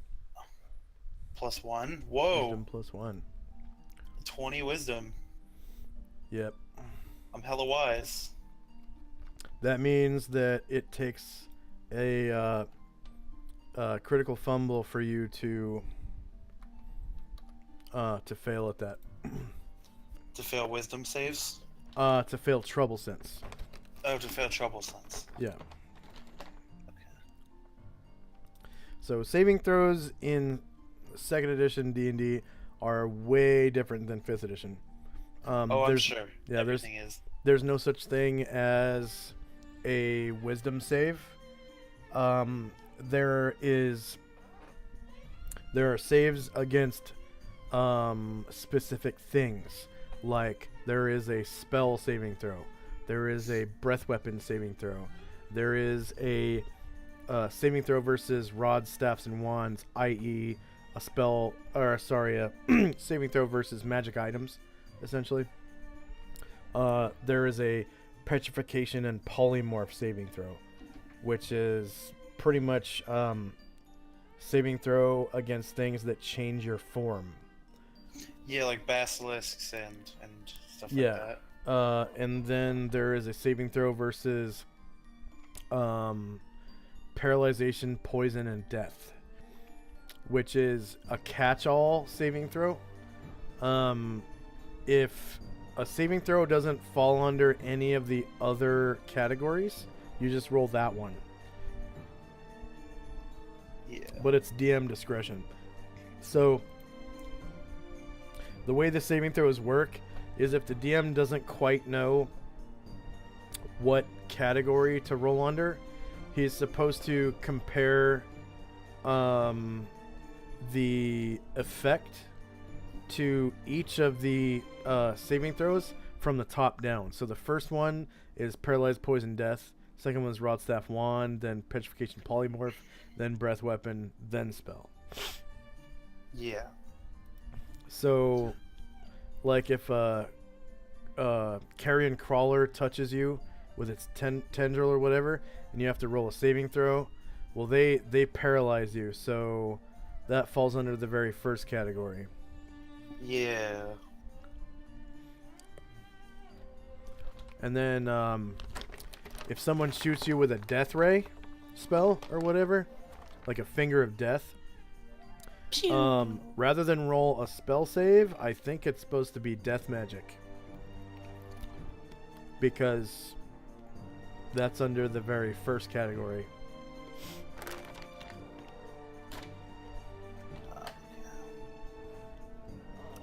It's like Okay, anything let's that see. can instantly kill you. You just roll paralyzed, poison, death. I think observation. Observation's a really good one too, because it actually makes your dragon sense better. Yeah, doesn't it? Yeah. Yeah. It's like by 10% or something like. Mm-hmm. That's a whole lot of math. What else should I take? I don't know. I could put my charisma up, or my wisdom up to a 21, which would just absolutely be nutty. How would you do that? I'll get another +1 for if I took direction sense. No. Don't change your stats. Oh, what? Do not change your stats. Oh, I didn't change anything yet. Okay. I've just. That's not I what thought that that's what means. that- It doesn't raise your stats. Oh, I thought. It's when just you for the said- check. Oh, okay. Well, I didn't change anything yet. Okay. I misunderstood. So what the numbers mean is, like, for example, spellcraft. That one's intelligence -2. So in order to roll spellcraft, for wizard that is, you take your intelligence, which for you is what? 12 or 13, I think. Okay, so let's say it's 12. 12. So Yeah. you take your 12, and then you subtract 2, which is 10. And that means you have to roll 10 or lower to be successful on a d20. Ooh. Okay, so for example, another example, set traps, is dex or intelligence -3. Oof. The dex version is for thieves, the intelligence version is for warriors. Okay? So I think for dragons, that basically means you have to use the intelligence version. Yeah. So you take your intelligence, which is 12, subtract 3, which is 9. That means you have to roll 9 or lower on a d20 to be successful. And then what would be a good one? Okay, chanting. Your charisma is 10, right? It's charisma plus Yeah. 2, right? So 10 plus 2 is 12. That means you have to roll 12 or lower on a d20 to be successful at chanting. It's just for the check. It doesn't change your stats. Can I take chanting? You actually can't at level 1. Oof. Oh, but I can take burrow still. Yeah, you can. I'm gonna take burrow. You know. Not a bad idea to have something I could use to not die. Yep. So let's throw burrow down there as well, and that should all of my senses and all of my proficiencies at this point. 1, 2, Um, 1. Oops. okay. Okay, Saving observation. AC. Observation's a good deal. That's only 1 slot. Intelligence 0. Observation's Oh, super sorry. important. Yeah, definitely. I want to see things. I'm a hella wise dragon. I'm not the smartest. If you want like Bro-ish. profound knowledge, Strength. I'm gonna be a good 1, 2, cleric. 3, 4, 5, 6. Yep, that's all your slots. And then, yeah, let's see. Usually it's a good idea to drop your languages down to the bottom because you basically never have to roll checks to speak languages. Yeah, I would Trouble hope not. sense. Yeah, you're probably going to want observation up on top. Trouble sense. And I probably won't make you roll a burrow check unless it's like in combat. Yeah. In combat, I might make you roll a burrow check. Okay. I'm gonna dig under that wall. Okay, so claw attack is 1. Breath weapon, sonic 1. Bite is 1. Aerial combat is 1. Oops. Claw is 1. Dragon flight is 1. 1, 2, 3, 4, 5, 6. I love being a dragon. 1. Oh, claw attack is actually 0 because 'Cause everybody gets it. hatchling. Yep, everybody gets it. Okay. And so that's 1, 2, 3, 4, 5.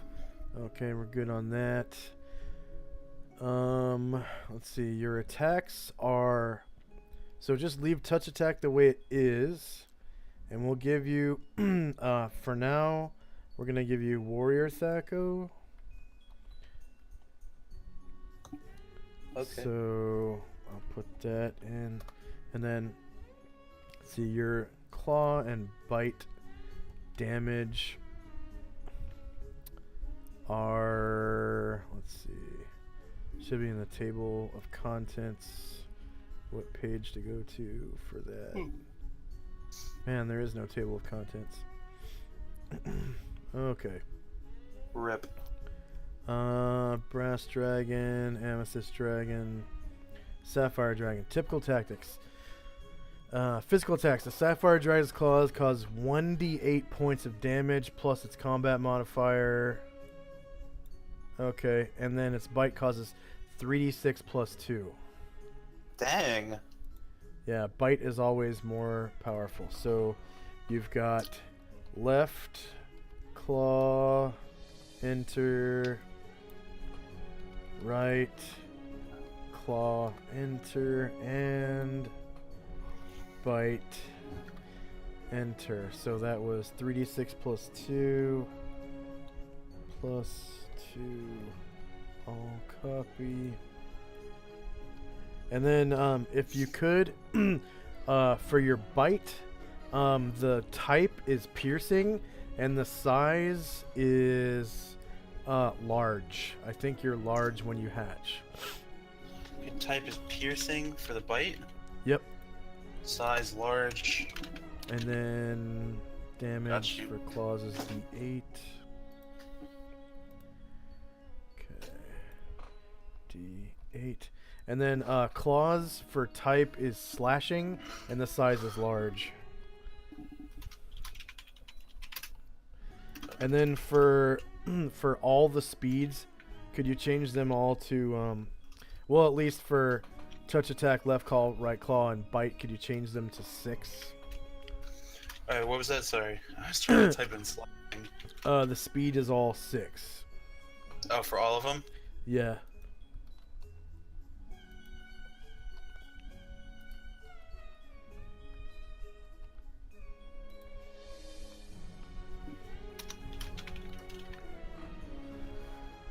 Yep. Okay. Even, let's see, yeah, that one too. And then, that's, oh yeah, and then, damage adjustment is plus at wavy bracket, age, close wavy bracket, copy that, and if you could, up under age, could you put 1? It's like right below your HP, I think. Oh, age, yeah, right below, it's Yeah. below the Yeah. 1. Yep. And then for sapphire dragons, your body as a hatchling is 4 to 10. So that's, could you roll 2d4 plus 2 for me? Yes, sir. 2d4 plus 2? Yep. 5. 5 feet. Okay, so that is your height. Ooh, I'm taller than I thought. Well, that's actually the length of your body is 5 feet. Oh. And that I'm a actually, long boy. yeah, that actually changes your size. So I'm going to change that real quick to Have I become small? medium. You've actually become a medium creature. Oh no. What that means is other medium creatures cannot ride you. No. And then you only take up one space, one grid square. So you can fit through regular. Tight hallways. Yeah, you can fit through tight hallways just like a human can. You're basically the So, size like- of a human right now. Until I become bigger.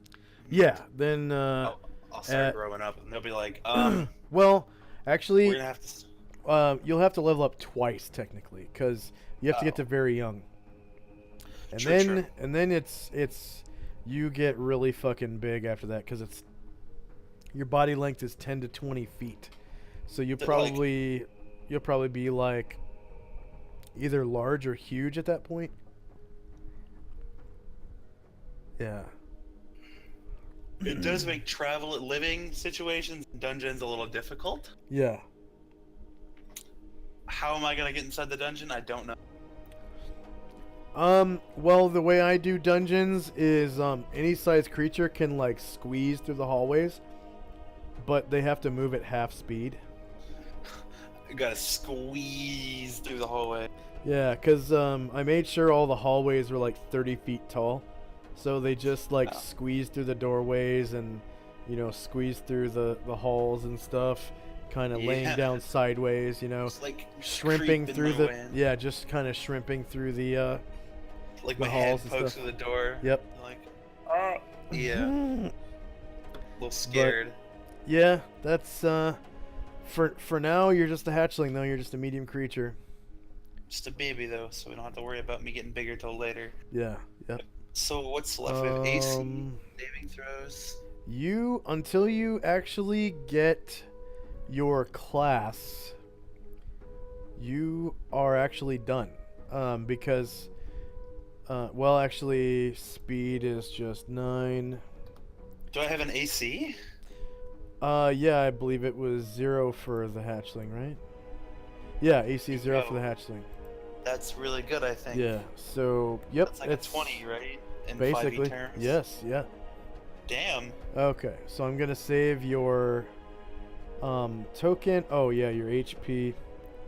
Actually, I'm gonna make. Oh, and you have 120 feet of infravision, which is double everyone else's. I can see farther than you guys. Okay, Oh, 120 feet. Or an And Eric's. then- What's up ahead? Yeah, stuff, you guys. you make the ultimate scout and actually the ultimate tank eventually. Yeah, what's the highest HP in the party if you're allowed to tell me that? HP, I think somewhere around 50. Oh god. Then the highest AC is really fucking high. It's like -8. So Wow, I am gonna be a tank. you've got a while before you get there. Starting off small. Yeah. Well, I mean, as small as AC 20 is, I mean that's Yeah, right. that's better. As smart as That's better AC than 0. yeah. That's better than the best armor in the game. The best armor in the game only gives you AC 1. You have to have a shield as well to get to AC 0. And I have neither armor nor shield. Yep. I just got my bod. Yeah. Tougher Okay. than diamond. So your character is actually done. You Wowzers. Yeah, you probably are the fastest character builder I've ever seen. I didn't really have to help you do a bio. That was awesome. Oh yeah, I do that a lot. Yeah, I've lost. I'm glad you're a good writer. Okay, so maybe we should go through. Do you have a little bit more time? Just maybe like 5 more minutes. Yeah, 5 more minutes. I can do 5 more minutes. Okay, so I'm gonna open up the turn order tracker. Okay. Oh whoa. And actually, Spinsley is dead now, so I'm gonna remove him. Okay. Adolph's Bigsby's crushing hand. Yeah. So I there know was. what Bigsby's hand is, but Yeah. There in second edition, there's about 5 or 6 different Bigby hand spells. You've got Bigby's crushing hand, Bigby's grasping hand, Bigby's like punching hand, Bigby's striking fist, and something else I don't remember. But half of them punch and half of them grab and squeeze. And they're all pretty powerful. Okay, so let's say you get into combat and you want to use your breath weapon. Go ahead and click on your token, and up at the top where it says hashtag initiative, there's a hashtag initiative button. If you could click on that, and then when there's a drop down menu, just on your keyboard push the B key and then the R key, and it should take you straight to breath weapon. Once that happens, hit enter and just spam enter until you get an initiative in chat. Okay, so if you hover your mouse over the 3.77, yep. you'll see it says rolling D10, critical success 1, crit fail 10, plus 1, plus 0.77, plus 0, plus no attack option. So what that means is you didn't roll for an attack option like charging or called shot, and it rolls a D10 plus 1 plus 0.77. The 0.77 is a tiebreaker that I put in for everybody so that no one goes on the same initiative. It's like a 1 in 1,000 chance that the same initiative comes up because of that tiebreaker. So it's really handy. And in the case that ever happens, I just go with whoever's on top on the turn order tracker. That plus 1 is the speed of your breath weapon. So a speed of 1 is about as fast as it gets. That's even faster than a dagger. A dagger has a speed of 2. Lower numbers are better. In second edition D&D, initiative is ascending rather than descending. So the lower your number is, the better, and you can actually come up with negative numbers if you roll. Like let's say you have a dagger, right? And daggers have a speed of 2. You always have to roll a D10 plus whatever the speed of your weapon is. So what if you have a dagger plus 5? So the magic extent of a magical weapon is also a modifier to the speed of the weapon. So if you have a regular dagger, it has a speed of 2. A dagger plus 1 has a speed of 1. A dagger plus 2 has a speed of 0. A dagger plus 5 has a speed of -3.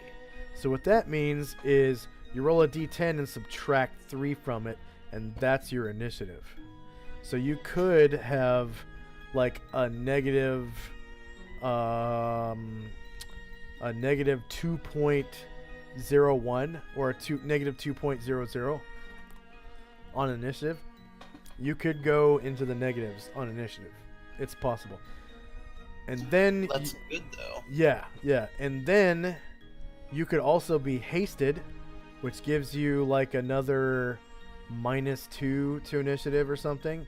And then you could also get the quickness proficiency, which gives you another -2. So you could go as low as like -6 on initiative. That's So, pretty good. Yeah. So you roll initiative for every attack? You roll initiative every round, and then when you have attacks that don't use the same weapon, they all go at the same time. So, for instance, a normal dragon would roll a d10. Let's say it's a large-sized dragon. So, like when you become like a young dragon or whatever, you'll become a large creature. So, like the size of a horse, right? The large creatures have a speed of 6. So you would be rolling d10 plus 6 as a large creature.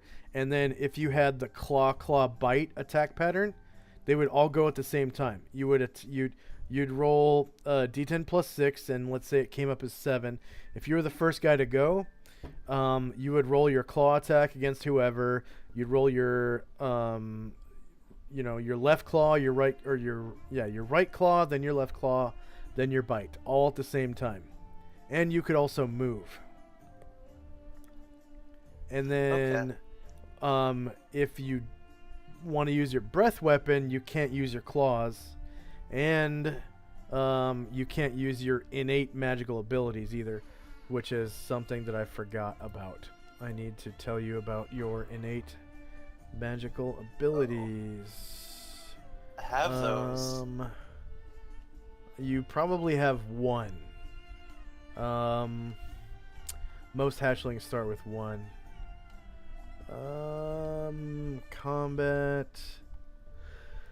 I have no currency. I have no Yeah, need you for start protection. with nothing except you get one magical item. Yep. Thanks to my mama. Yep. Mom and Pop are Oh, like, yeah. son, you gotta get a horde. Speaking of So- which, I need to give you a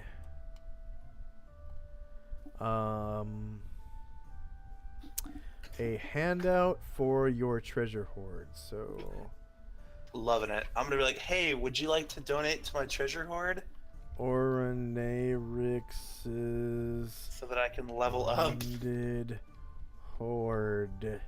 In players' journals. Oranarix. And then I'm gonna put a picture of treasure in it. Treasure. I guess I don't technically really need possessions other than to Other than what? like level up for it, right? You actually have to have possessions that add up to a certain amount of money, and magical items that add up to a certain amount of experience points. Yeah, but that's like, I mean, like that's for like my horde, right? Yes. So I don't actually need physical like possessions for myself. Yeah, like you don't need like a tent, right? I don't need like a few copper or something like that. Because what am I gonna buy? I'm a fucking dragon. You know Yeah. what I mean? Yeah. Like Save changes. they won't even Okay. let me into the town most of the time. Maybe. It depends on what town. Some of my towns are really tolerant to adventurers. Like when adventurers come into town, you can tell they're adventurers, right? Because there's going to be a big guy, there's going to be a bunch of mounts and animals, there's going to be a little guy, there's going to be a bunch of horses, there might be like a giant in there somewhere, there might be some elves, some dwarves, some halflings, some gnomes. Well, you know, There might be a dragon. minotaur. There might be a dragon in there. You know, you can tell when a group of people that comes into a town is adventurers. They're going to be decked out in armor, really nice weapons. They're going to have big ass purses, overflowing backpacks, and saddlebags, gold spilling out all over the place. They're going to look rich. They're going to be wearing magical items that look fucking priceless. You know, like jewelry, magic items and shit. Rings. So, yeah. That adventurers look like adventurers. So a couple of the towns that I've created, originally when players started playing there, they weren't very friendly to adventurers. And then now, because of other players before you, some of the towns are really tolerant to adventurers. So if a dragon comes into town, fuck it, a dragon comes into town. Whatever, they're adventurers, right? He's got a wheelbarrow full of treasure. Yeah. We need their money, and we need them to do our quests. And, like, you know, kill the big bads that are over the hill, looming over us, ready to kill us. So, yeah. There's your bonded horde. I'm also going to give you a breath weapon template that you can put onto. It's a token that you can actually put onto the map. Onto the map. Yeah. Ornarix. On the fly. It sounds very dragon-like, yeah. I mean, I hear Ornarix, I would automatically assume he'd be like a dragon or some shit. I'm also going to give you a folder. All for me? Ornarix and Company. There we go. Ornarix and Company.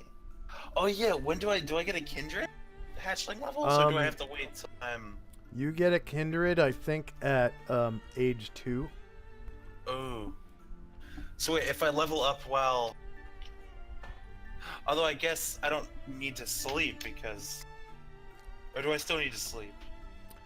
Yeah, you still need to sleep. It's just that when you're growing, you're basically in a coma. Oh. And you can't wake up. When a hatchling levels up, who am I gonna play then? You could play one of your henchmen or something like that. So I'll have to get henchmen early. Got it. Oh, shit. Let's see. Yo. Who wants to follow a freaking dragon? I'm gonna be a god one day, basically. I give him that little pitch. Become the leader of like a little sect of... What's that guy's name? Let's see, red dragon, Chronepsis. blue, crystal, emerald, topaz, amethyst. Where's the sapphire? There it is. Okay.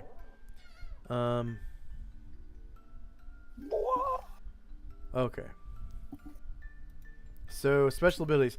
Can communicate with any intelligent creature, 16% chance at hatchling, 5% increase at each new age category. Spells and magical abilities at 7th level plus combat modifier. Immune to all forms of fear. Immune to web, hold, slow, and paralysis spells. Innate abilities. Oh, they don't start until you're young. At young, you get continual light 3 times per day. At juvenile, you get stone shape 3 times per day. At adult, you get anti-magic shell once per day. Damn. Yeah, that's really good. At mature adult, you get pass wall 6 times per day. What is pass wall? Pass wall, I think it makes normal stone walls like as though they were illusions or something, and you can just walk through them. Oh. But it's like a certain depth per level or whatever, and a certain height. At venerable, you get wall of stone 3 times per day. That's really powerful. And then at great worm, you get sun ray 3 times per day. That's a long way in the future. Yeah. That is assuming I survive. Yeah, I'm going to copy this as an image and post it into your bio. And then after that is a bunch of information about psionic abilities. But I think as a cleric, you do not get psionic abilities. I have no idea what that is, so You don't know about psionics? have not been ever been told about it. No. Okay, Other than so that, it was OP. they're not OP.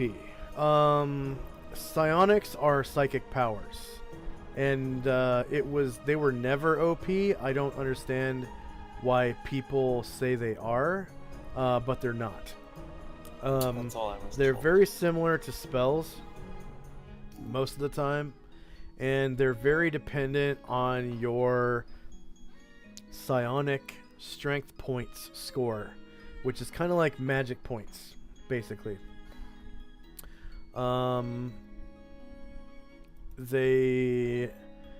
have a very finite amount. You have a very limited amount of PSPs, and you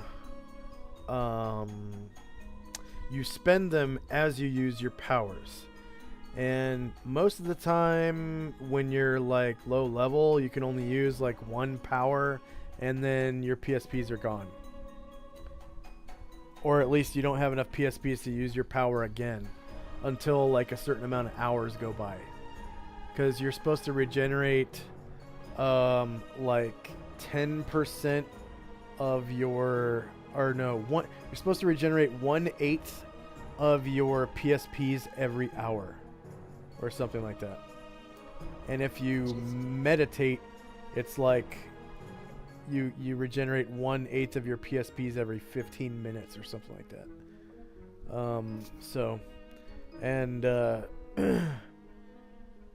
Yeah, you gain PSPs really slow. It's like 1d6 PSPs per level, plus like some kind of modifier from your constitution and your intelligence. And you basically have enough PSPs, even at high level, like at level, 10 or so, you might have enough PSPs to do one fight using nothing but psionics, and then you're sapped. You're all done. And by one fight, I mean like 4 rounds. Jeez. Yeah. Psionics are not OP by any means. They're just not. I mean, you could do I was some lied really to. cool things with them, but they are things that you can also do with magic. So, Daily routine. yeah, the daily routine of the party is stuff like, when do you guys travel? Who goes on guard shift at night? Who provides food for the group? How do they do it? Do they cast create food and water? Do they go hunting? Who casts what spells on the group every day, and who do you cast them on? Wow. Like, do you cast do you use up all of your 4th level wizard spell slots to cast stone skin on different people every day when you wake up, after you memorize the spell or whatever? Do you use one 3rd level priest spell slot to cast, create food and water every day for the party? Or do you use 2 or 3 of them to cast create food and water because there's so many people? Do you cast unfailing endurance every 7 days on the party so that they can travel faster? Do you cast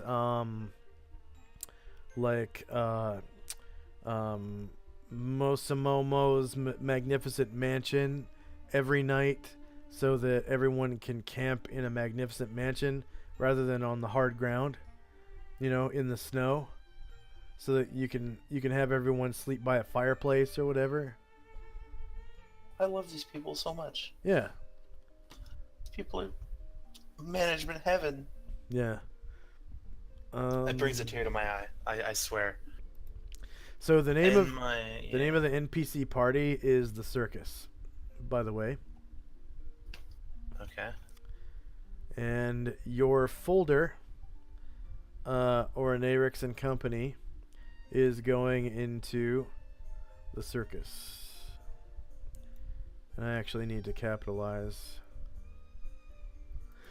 my name folder, Oranarix, and Yeah. Management is something I really like. in the game I play on Thursdays. It's another 5e game, but it's like character build story, and it's Yeah. really cool. But I run both party loot and the notes, and like they're like, Smoogie, why would you do that? I'm like, because I love it. I get to manage an inventory. I get to take notes. It's just good. If only they would let me develop a routine, but it's not that kind of party. Okay, I found a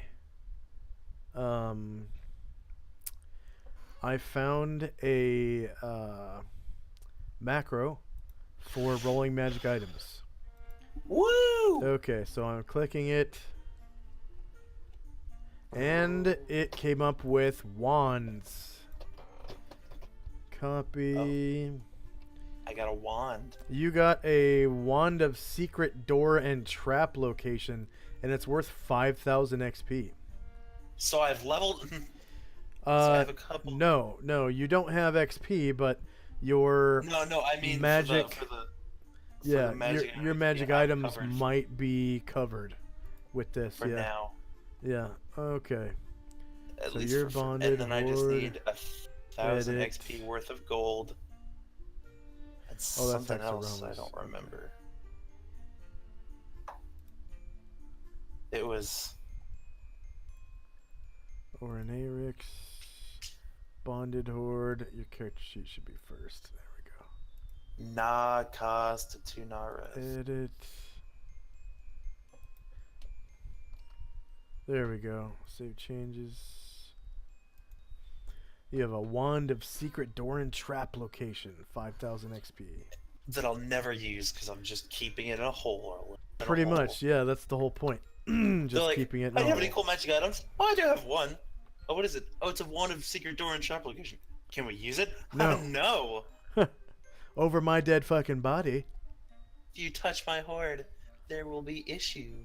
I will fucking mine. breathe on you, bitches. I'm literally a dragon. What more do you want? How many dragons have you killed? None? That's what I thought. Except I'm not gonna be that kind of a dick. I mean, I'll be defensive. I mean, I'm definitely gonna be defensive about my horde. Don't look at it too closely.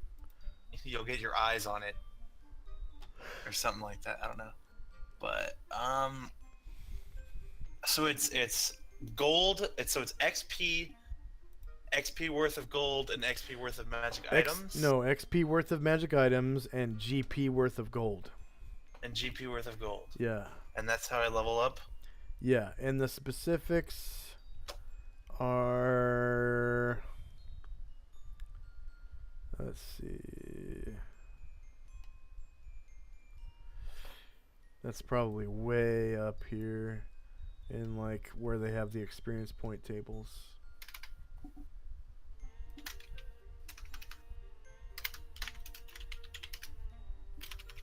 I'm gonna write it down in my bio so I don't forget. So it's 1,000 XP worth of magic items. Wasn't it 1,000 gold? Nope, that's what I'm looking up right now. Oh, okay.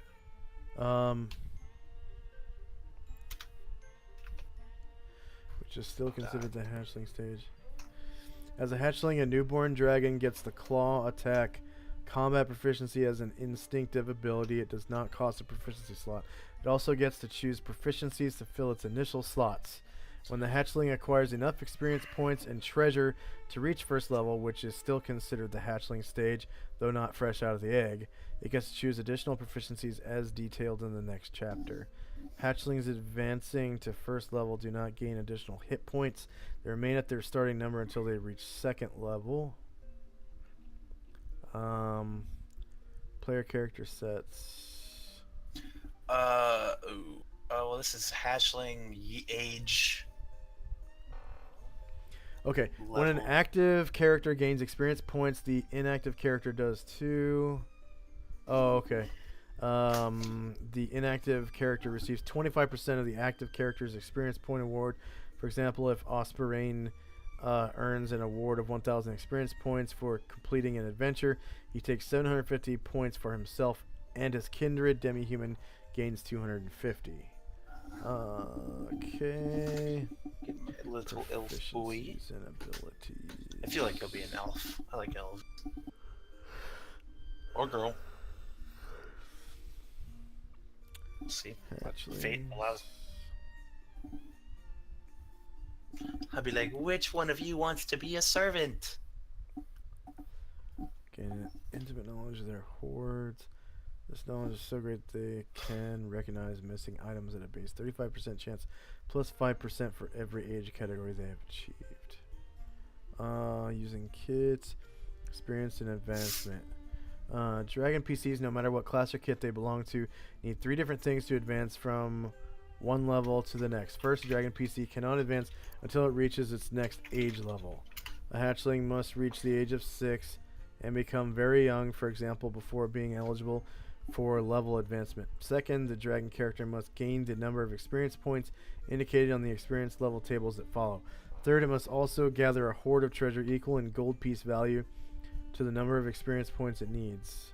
Each hoard is also required to contain a certain amount of magical treasure, see book 2. When all 3 of these requirements have been met, a dragon PC can advance to the next level. With the passage of years, a dragon PC changes from one age category to another. Oh, it doesn't say in this book. It's in book 2. Huh. Dragon PC must sleep atop its complete hoard for a period of time equal to the experience level it is advancing to, as measured in months. For example, a young blue dragon reaches its 26th birthday, has accumulated the necessary experience points to move to 4th level, and has gathered a treasure hoard that equals these experience points in gold piece value. Okay, so equal to your experience points. That's how much gold you have to get. Holy fuck. That's a lot of gold. That is a lot of gold. That is going to be harder than the XP and on magic items. Yeah, I think so. Because the magic items might be for mages only. Oh no, that's for all dragons. And I think the magic items is like 1,000 XP per age category. So that might cover you all the way to age 5. But I think it's at every edge category you gain, it like resets. So you have to get more at every age. So like doubling it almost? No, it's like you've had this item since you were a hatchling, so it only counts for your leveling up to level 1, and then after that you have to get more to get to level 2. I don't think it's cumulative. I mean, dang. It is cumulative, but only once per age category, I guess. Damn. Yeah, I'd have to do a little bit more research, which we would probably do a lot of once you get to the point where you can level up.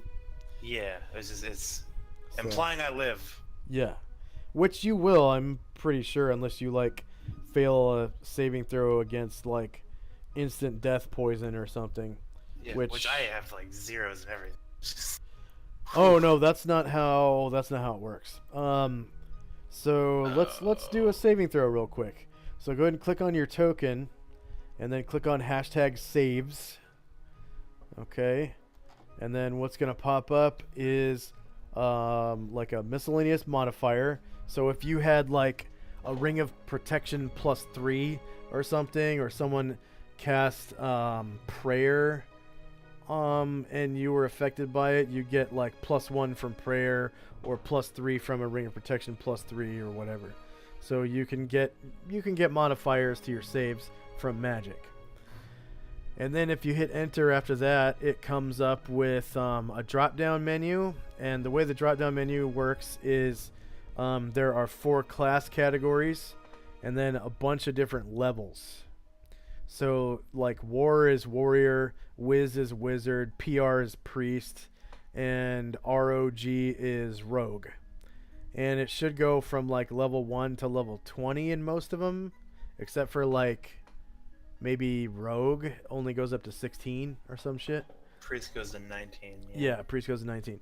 So I'm level 7 technically? So yes, you would save as a level 7 priest. So if you find PR 7 and then click on it and then hit enter, yeah, you're not multi-classed and you're not triple classed. Okay, I so you succeeded. you save versus paralyzation. Your target number, if you hover over the 1 successes, if you hover over the 1, it says D20 greater than 7. So 7 was your target number. And you, of course, want to roll higher than the number because it's D20 greater than. And you rolled a 15. So you saved. I didn't die. You didn't die. Yep. But that was I- paralyzation. So I think you're I- immune to paralyzation. I'm a dragon. Just try me, ladies and gentlemen. Let's see. Hit me with your best shot. I'll be riding on the back of a horse. So sapphire dragons are born with immunity to all forms of fear, as well as immunity to web, hold, slow, and paralysis. So Wow, that's heckin' cool.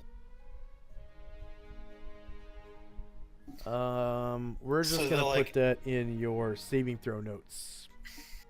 Yeah, they like. I cast a web on that guy. Like no. You don't do nothing. A dragon. Okay, so I'm putting this in your saving throw notes section, and what that's Okay. gonna do is go ahead and click on hashtag saves again, and you're gonna see all of your immunities in your saving Oh. throws area. It's father. Yeah, it's gonna say immune to all forms of fear. Yeah. So, if I ever say, hey, roll save versus paralyzation, and you don't remember that you're immune to paralyzation, when you click on saves, you're gonna see that, and you can tell me, oh yeah, I'm immune to paralysis. I'm immune to all forms of fear, as well as immunity to web, hold, slow, and paralysis. And I'll be like, oh yeah, I forgot. Crap. I'll just kill the whole army. No. I'm not that legendary. I'm a baby. I'm like 5 months old. I don't know what sunlight is. Honestly, that is a lot of immunities. That's really good immunities too. Being immune to hold and slow is like huge. I picked Sapphire at random because it's blue and blue is cool. And little did I know, it's gonna be badass. Yeah. So Yep. Well, Okay, they're so just- that is. Let's see. We did your immunities. You don't have any spell-like abilities. We did your magic item. That until you get, until you get to level 1, that's pretty much it for your character. that's a oh. 1,000 gold, right? It's gonna be 64,000 gold to get to level 1, and it's gonna be 1,000 experience points worth of magic items, which you already have covered. And it's gonna be 64,000 experience points. 64,000 XP. Yeah. And honestly, like you said, the gold is gonna be the hardest part. I'm gonna be pilfering pennies. Yeah. Pinch those pennies, man. Like, Pinch 'em. guys, no, you mathed it all wrong. Yeah. Actually, I get 64,000 gold, and you guys get nothing. Yeah. You guys get the copper. I get the 64,000 gold. It has to specifically be gold. It can't just be. Yeah, no, I guess it does say gold. Okay. I think we should probably rehearse your breath weapon. Okay. So go ahead and open up your journal tab, and then go down to the folder. Orin Erickson Company. Yeah. Yeah, the circus, and then Orin Erickson Company. So the breath of sound, just go ahead and hover over the actual text of the name, and then Okay. click and drag the actual text of the name onto. There you go. Whoa. Yeah, and then That's a. yeah, if you click on that, and then hold the E key on the keyboard, you can use your mouse wheel. Do you have a mouse wheel? Yeah. Okay, so you can use your mouse wheel in combination with the E key to rotate it. And then once you start rotating it already, If you also hold down the Alt key with another finger, you can fine tune it. Yeah. You have to start rotating it first, though.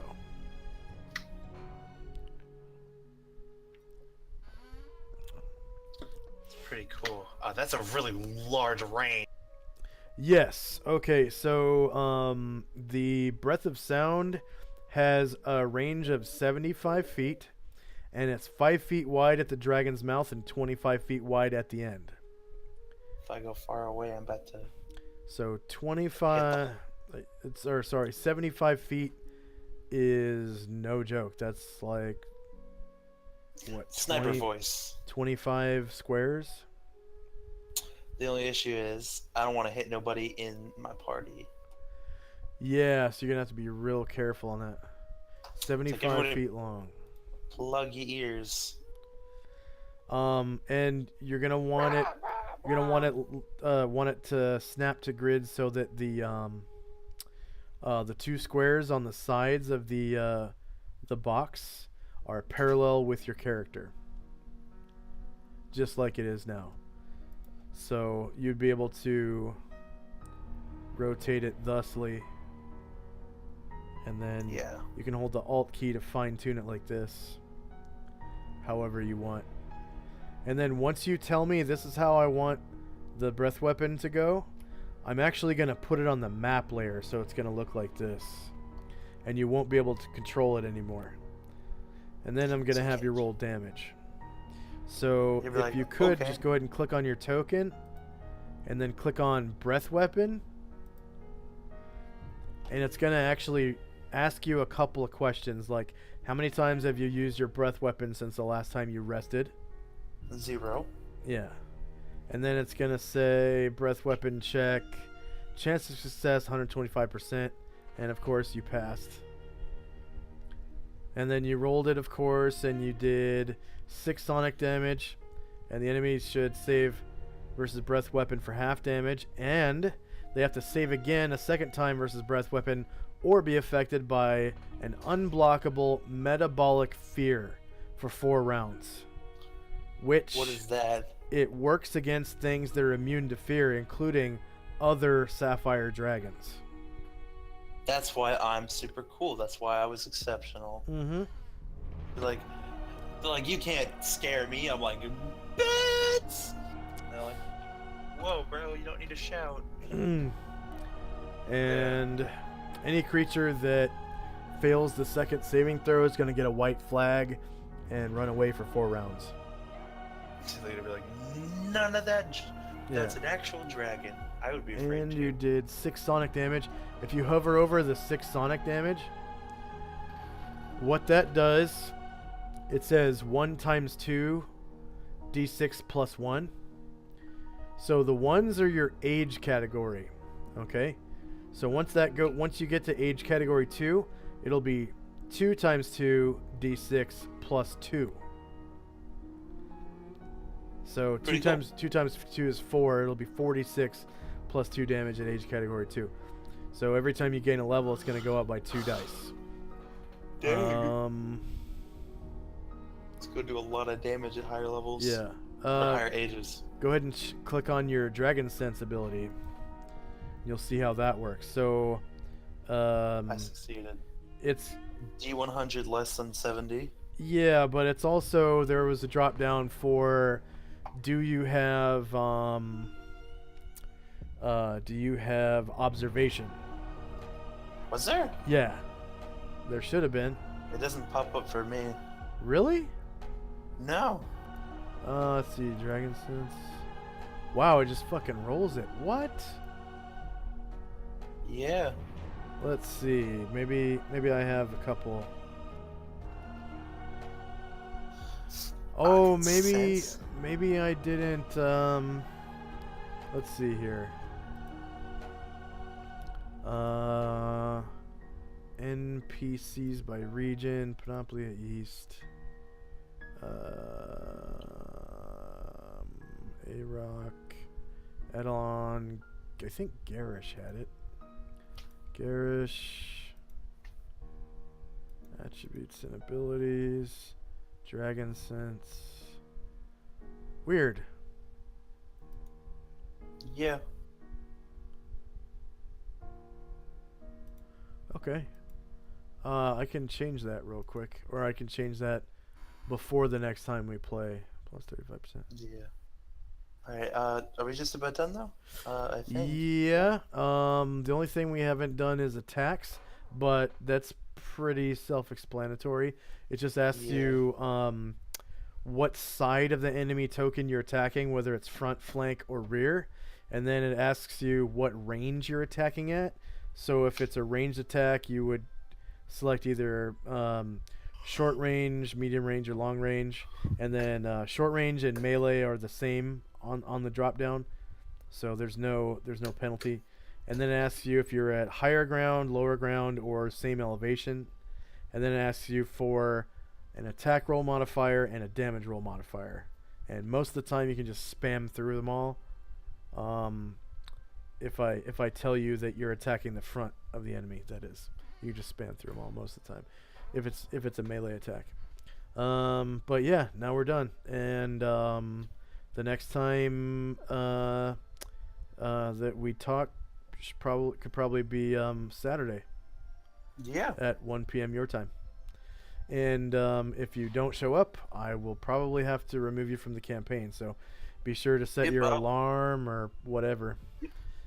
And I'll be there. Yeah, we usually get together about, well, I usually sign in about half an hour early, just in case someone has like issues, like they want a new token or something. So yeah. And almost everybody shows up about 10 minutes early. Yeah, I'm definitely there usually pretty early. Yeah, and you'll be able to meet the other players and stuff in the voice chat. So Yeah. All right, man. They'll be like, wow, he's a child. Yeah. I don't know. Yeah, I'm gonna go to bed.